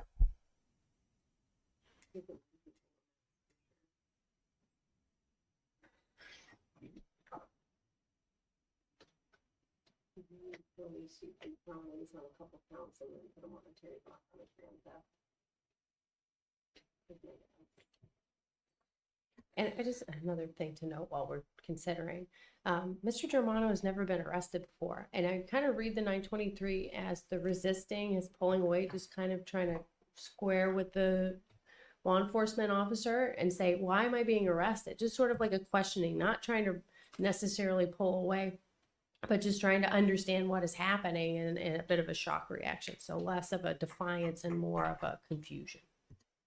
I will just say he has previously been arrested though, Miss Seiler. So I see that, but yeah, I mean, isn't that, yeah, okay. So, but it's been sometimes been at least 10 years, right? Yeah, 10 years at least. And they didn't stick, so. So I'm going to set your bond at the battery domestic violence at $1,000. I'm going to release you on pretrial release for all three counts in addition. So battery will be both the $1,000 bond plus pretrial release. Grand theft, $1,000 bond. Grand theft is pretrial release. Resisting without violence is the pretrial release. And special condition of your pretrial release bond and your monetary bond, both, is that you have no contact with KM. You know what I'm talking about, right? Yes, sir. You can return one time without, not without. You can return one time to your house to either confirm that she no longer lives there. If she does, you cannot, and to gather your belongings. None of this is forever, but it is how it's got to be for right now. No possession or consumption of alcohol or illegal drugs. PTR is going to have some specific instructions for you, $1,000 bond in the battery, and that's what we're going to do. So you may have heard me tell somebody else before, contact with her, even if she wants to have contact with you, which sometimes happens, will get you in trouble. Trouble defined as violation of your bond, violation of your PTR release, going back to jail, and a new misdemeanor charge called a violation of pretrial release. So it is very important that at this point you have no contact with her at all, not forever, even if she reaches out to you. That means no physical contact, telephone contact, texting contact, third-party contact, social media contact, posting about her, talking about her on social media, or any other various forms of communication that we have in today's world. Thank you. Understood. Thank you. All right, right over here. is that one-time return with Leo, right? One-time The law- return, law enforcement only, correct. Just for the quick clarification, if victim has vacated, he may stay, correct? Correct. 28 on the dock, Mark Hanachi. Yes, sir. Mark Hanachi, you're number 28 on the docket. I'm going to appoint the public defender to represent you. Thank you, Your Honor. You gotta stay on this side, right over here.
All of that is stuff for the future, probably.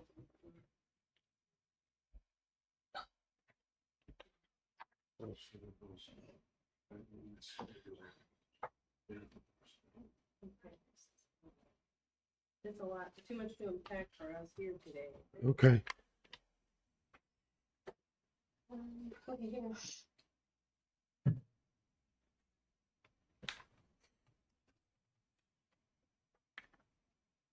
What he's waiting for me to talk, Yes, ma'am. I'll argue all that stuff. Yes, ma'am. Just,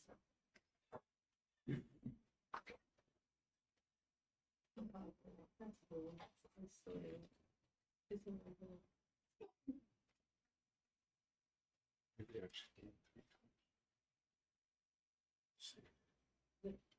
would have to be Brevard County Sheriff's Office.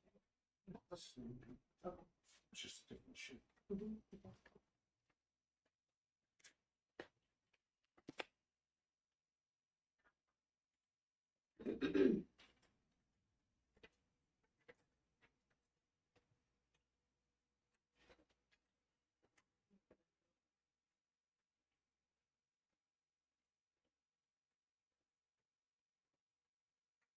And they were all false residents? Okay. Mm-hmm. Older guy?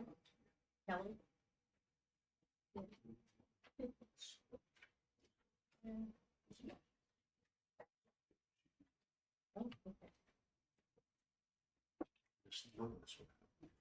Mhm.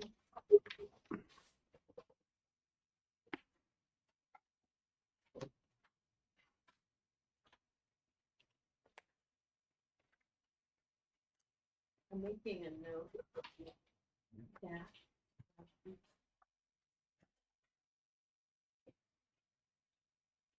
I'm making a note that they need to request it from BCSO for all the calls and all that stuff. We can figure out who we're putting on it. All right, so 60,000.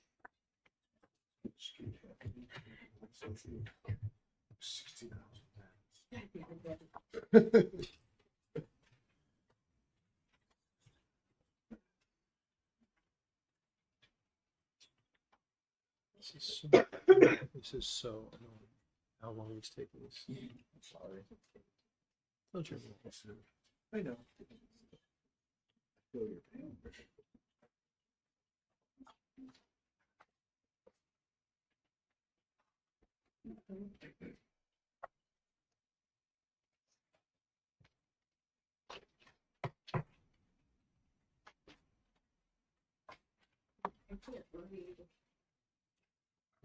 All right, I'm just gonna say that I'm trying to read the 923, but the redacted version, I believe, probably leaves out some very important stuff for me. Maybe not the first redaction, but in the second paragraph, there's a lot. In the what? There's a lot of redacted information in the second paragraph following. And Ms. Berry, and then I can't read the rest of the sentence. It's all been redacted. So After the name, you mean? It just is the information that established that that justified to be a domestic violence kind of case. Ms. Garvey, do you see anything in here about the charge called attempted tampering? Nope. And I don't see at the end of the 923, the officer says, the last paragraph just says that he was placed under arrest for battery, domestic violence by strangulation, resisting arrest with violence, arrest on assault on a law enforcement officer, and possession of cocaine. Oh, so it's not I don't see anything in here about the attempting tampering, which is a misdemeanor charge. Yeah. Okay. So no PC on the attempted tampering, ROR on that. I find probable cause for DV, strangulation, resisting without violence, assault, LEO, and possession of cocaine. okay.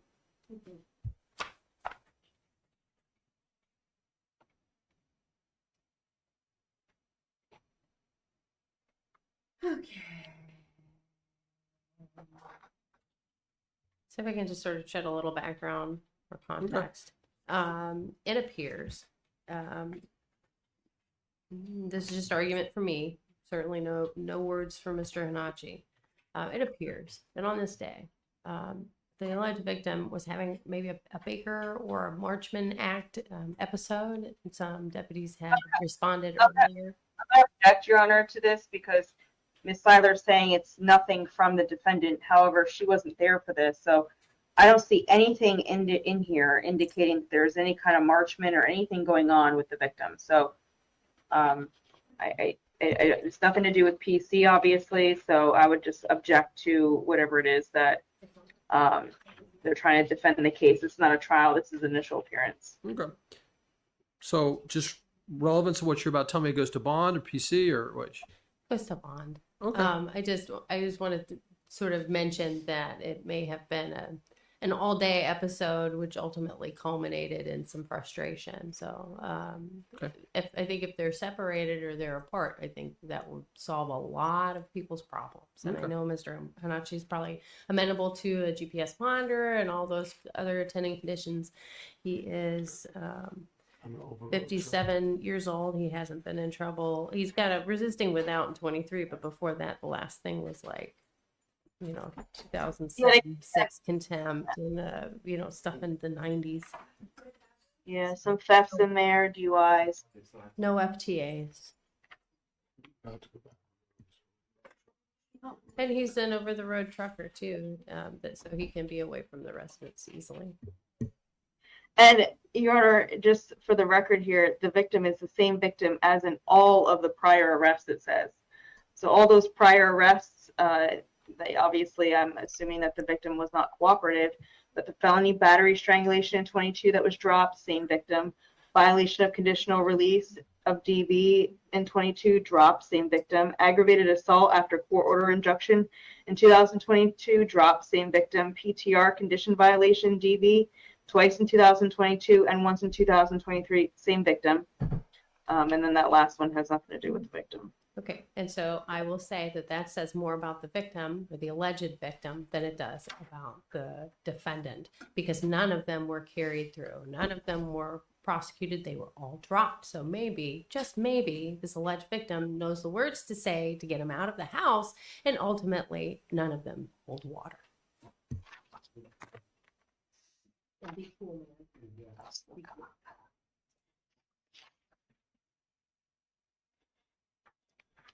Sir, I'm setting your bond pursuant to the schedule. Possession of cocaine at 2,500, assault on a law enforcement officer at 1,000, resisting without violence at 1,000, and domestic battery by strangulation at $5,000 cash or surety. No contact with the victim. One-time return with law enforcement. GPS monitor provided by Sentinel with an exclusion zone of where the victim lives, is employed, or otherwise is.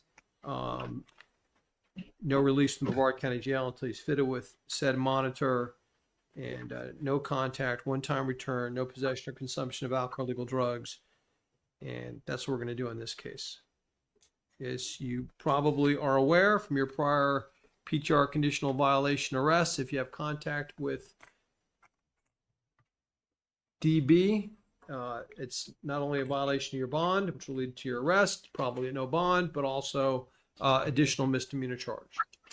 Thank you, sir. Good luck. Thank you. All right, Mr. Jones. And this one, Your Honor, is going to need to be appointed the RCC because I believe the co-defendant it was right. That from Walmart. Thank you. Okay, Mr. Jones. Hello, sir. Hello. I'm going to appoint public defender. I am going to appoint the regional conflict counsel to represent you. Okay. Yes, sir. That's not her. Uh-oh. You can chat with her. Maybe she'd answer. But how old are you, sir? 24. I just turned 24.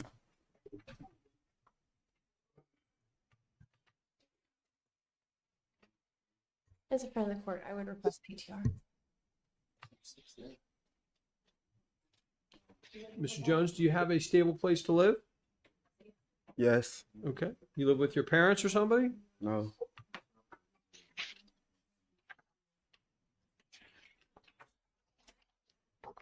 You have a telephone? Cell phone? I use somebody's cell phone because my phone off right now. Are you employed? Yes. Can you get your phone back on? Huh? Can you get your phone working again? Yes.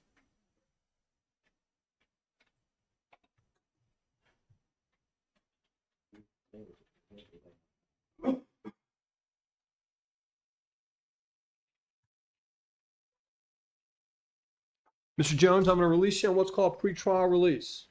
That doesn't mean the case is over. You have a court date, April 4th. Okay. Madam PTR is going to give you some specific instructions on pretrial release and how to comply with it. A couple of conditions are as follows. One, no return to where this happened, which is a Walmart, correct? That's where you're arrested? Yes, sir. Okay. Number two, no contact with your co-defendant, Miss Kirkman, till this is over. Okay. And regional conflict appointed, make your court dates, pretrial release, PC found. Good luck. Thank you. Right over here. She's up. Record.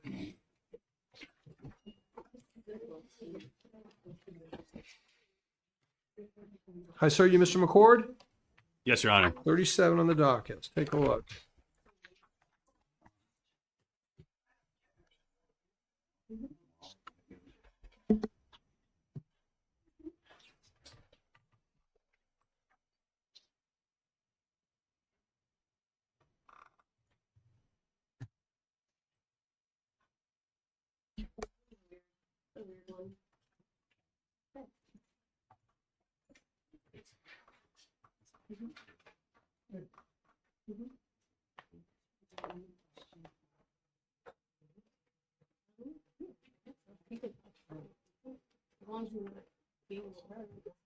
And then otherwise it's the bondsman. Oh, you took out the bondsman for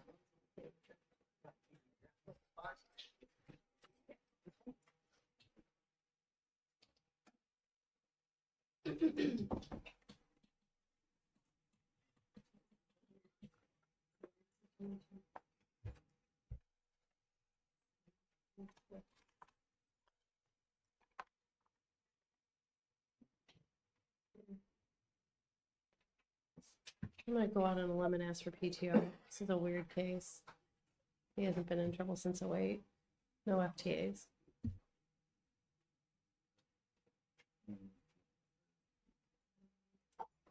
You in modern? Palm Bay. Oh, Just changed it. it's gonna be interesting.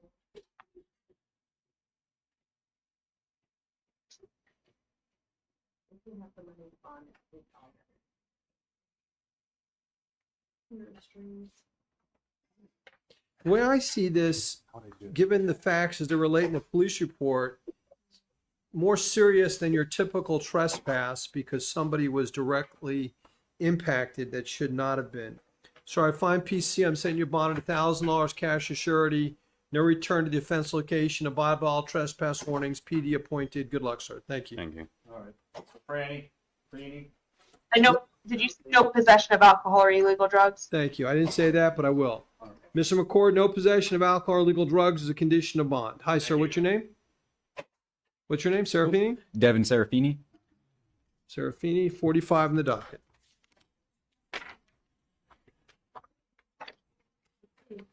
Hey.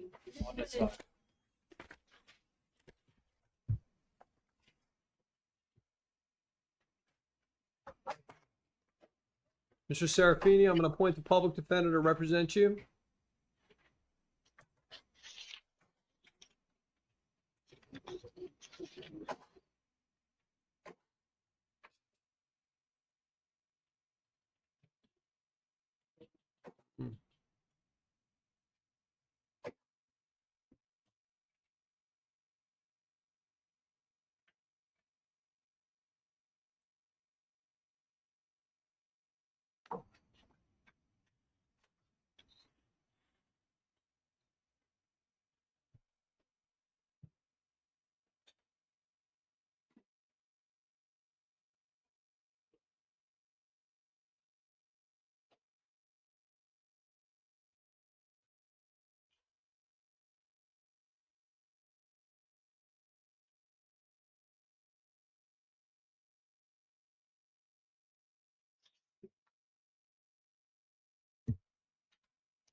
Ms. Serafini, you have somebody that can help you bond out of jail?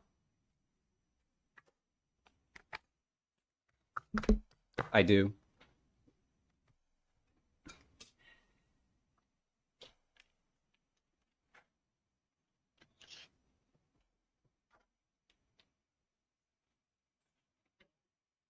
So I just want to say a couple of things. Mr. Serafini is a U.S. Marine Corps veteran. The way I read this, it's a little light on the details, but for somebody who is well trained in firearms safety, it probably took a lot for him to do that. So he may have been a self-defense issue, which of course I can't raise here because we're light on details, but it may color the court's setting the bond. So he is going to school Monday through Friday. He needs to get to class tomorrow.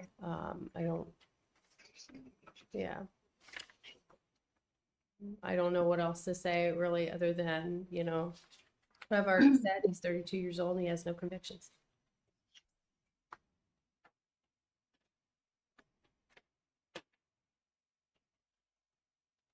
Yeah, so if it was like a anger management problem, we would have probably seen it by now. He'd have something. He's a good judge. He'll give you a fair.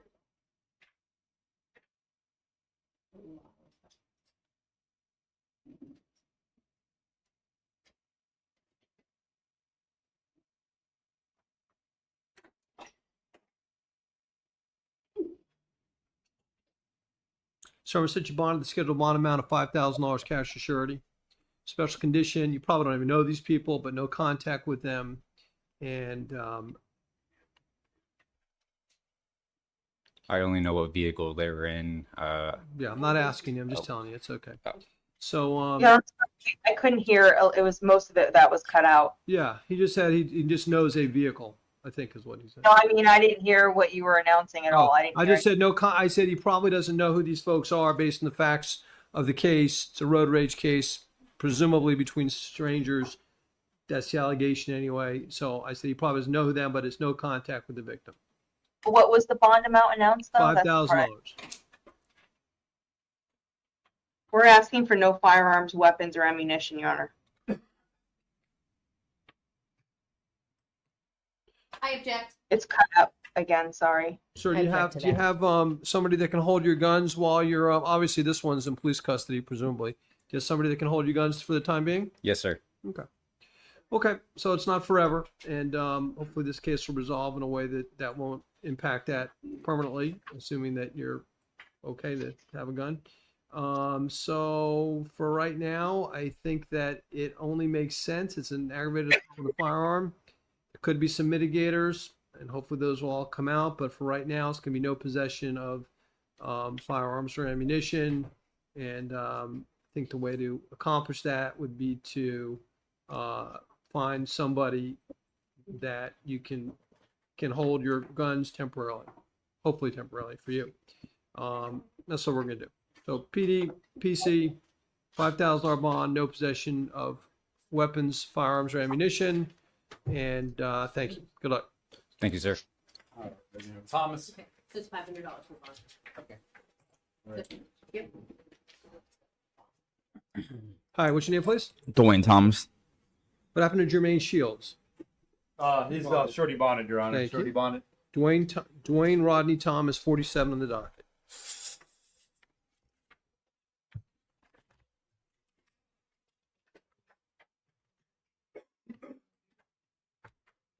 Mr. Thomas, I'm going to appoint the public defender to represent you. Yes, sir.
I'll have a brief argument.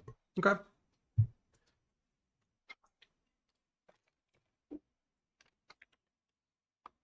Okay, I'm sorry, I didn't know you were ready. So Mr. Thomas has advised that. He what? You got to speak up a little bit. I'm sorry, Mr. Thomas has advised that the lease is ending, and so they were not going to be living together. So for whatever purposes and for bond, the alleged victim is not going to be living, or there's not going to be a cross contamination here. He does need to get to work. Where do you work? It's a tilt company. I was tilt time, but we branched off to one of the foremen started his own company. Okay, so that's kind of a new it's- gig, right? Yeah, it's tilt work. All right, and if you don't show up tomorrow, what's going to happen? I lose that job.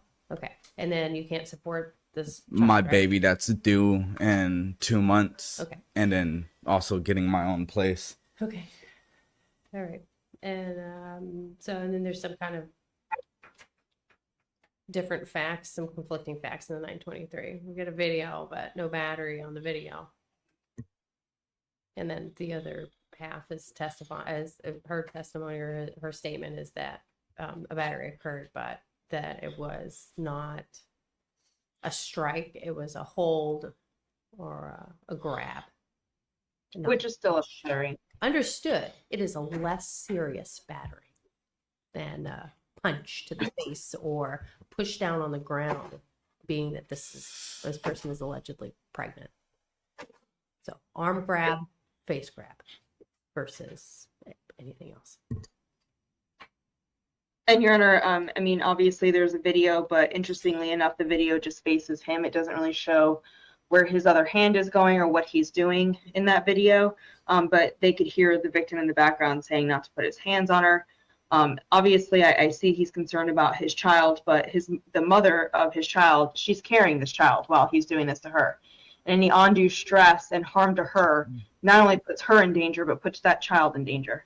So we are asking for no contact, no return. We're asking for, because, I mean, obviously she is a victim, but there's a baby that she's carrying. We're asking for a $10,000 bond, no contact, no return, one time with law enforcement. We're asking for GPS on this. That's crazy. GPS monitors, if it's domestic in nature. I mean, it sucks, but it's not. It's better than having to pay money you don't have. Yeah, $10,000. Well, and of course, Your Honor, I would just ask for a $5,000 bond. I don't even more have somebody to appropriate. sign. Yeah, Mr. Thomas probably can't meet it anyway, but Yeah, I don't have anybody to sign.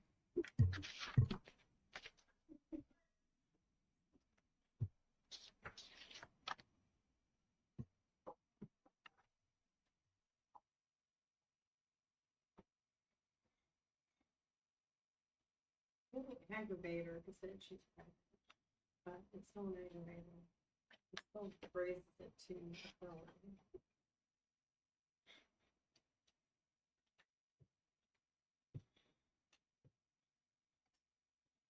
Okay.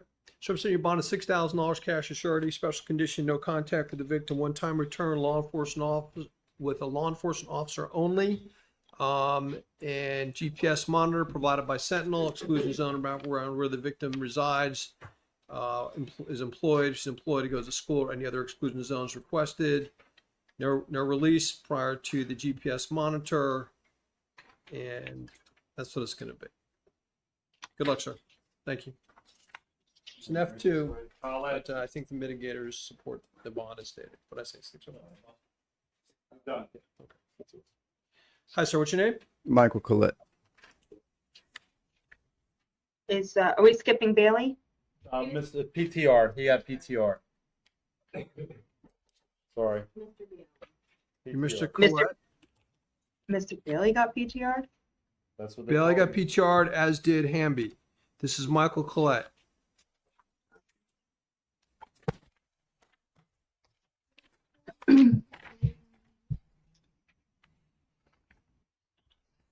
3 different cases, 2 on-sites and 1 new case. So I'm going to appoint the public defender to represent you in all 3 cases.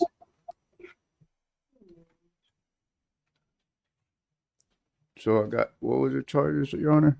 Pardon me? 2 VOPs, 1 new case. You okay, sir? Okay.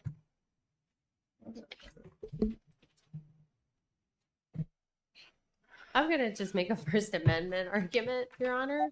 I mean, I guess if people were upset by the things he was saying, but he really wasn't. It's just don't say Let me take a look first, okay? Thank you, Your Honor.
Okay, I definitely think there's probable cause for disorderly intoxication,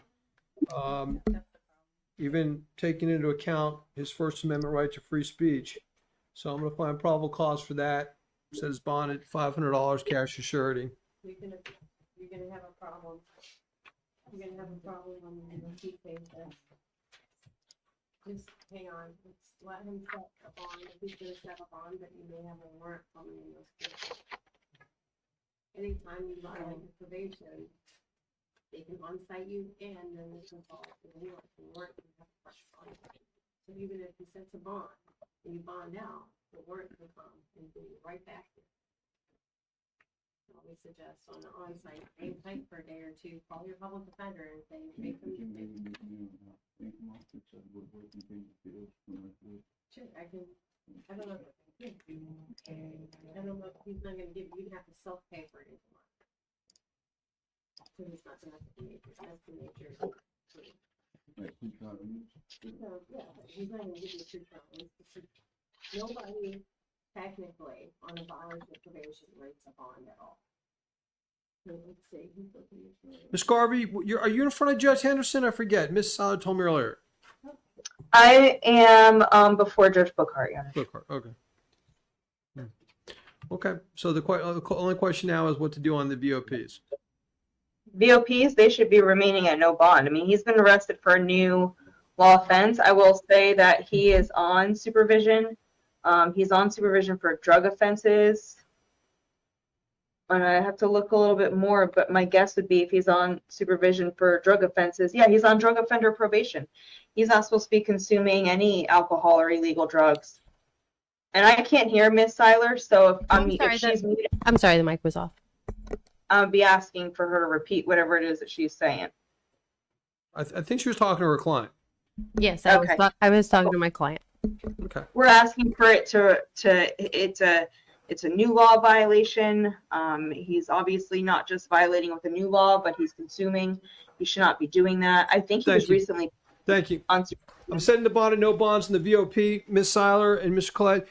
If the warrant comes out because Judge Henderson, who's the presiding judge, thinks your bond should be lower, that will prevail over the bond that I'm setting today. But I think that just got on probation November. I think that this warrants no bond in the VOPs. Good luck, sir. Thank you. You're setting. And the new law? We'll look at it. The new law, I already said, what I said, We'll do- 500? we'll do- I already said it, $500 cash or surety. No possession or, well, the conditions of his VOP control, so. Hello, sir, what's your name? No possession or consumption? Sure. Hi, sir, what's your name? Are you Kevin Cronenberg? Kevin Cronenberg. Okay, we'll give the public defender a second to come on over here while I look at your case. What happened to Victor White? I didn't have a Victor White on mine. I have a PTR sheet for him. I do too, but he's never on our docket. Yeah, agreed. Okay.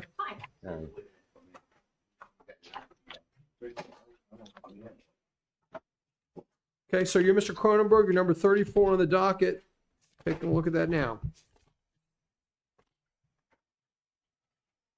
Mr. Cronenberg, this is a violation of probation warrant case. You have a bond. I'm going to appoint the public defender to represent you. Let me just double check the bond. I think it's $3,500.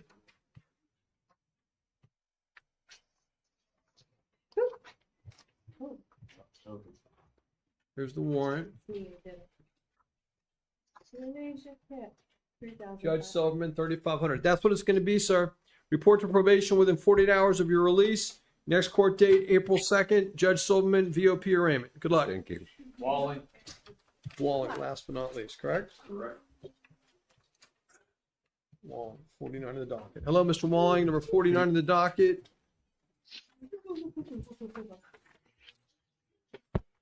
Trespass case.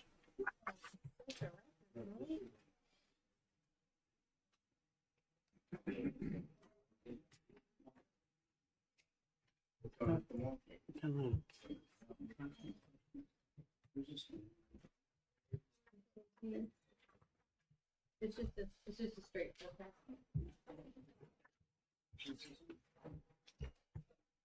Oh, Marcy's law. Marcy's law is where there is a victim.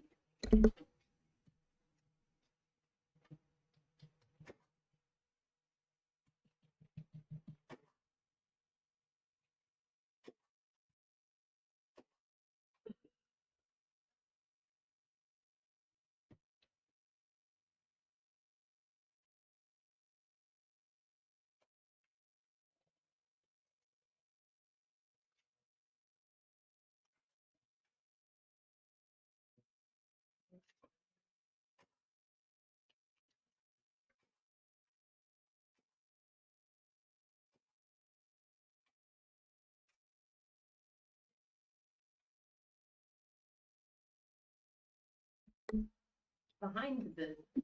So you're even. I was on the side. Yeah.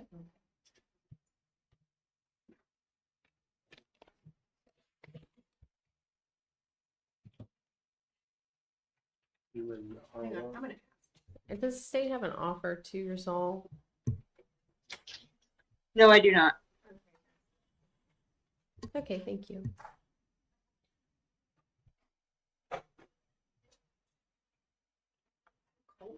Mr. Walling, find probable cause, PD appointed, $1,000 bond, no return. Good luck, sir. How much? Good luck. Hold on. Yes, sir. I'm going to put Mr. Walling in. I'm going to put a note in our records to either move for a bond motion right away or to get him in for a plea right away. Yeah. Thank you. Thank you. Good luck, sir.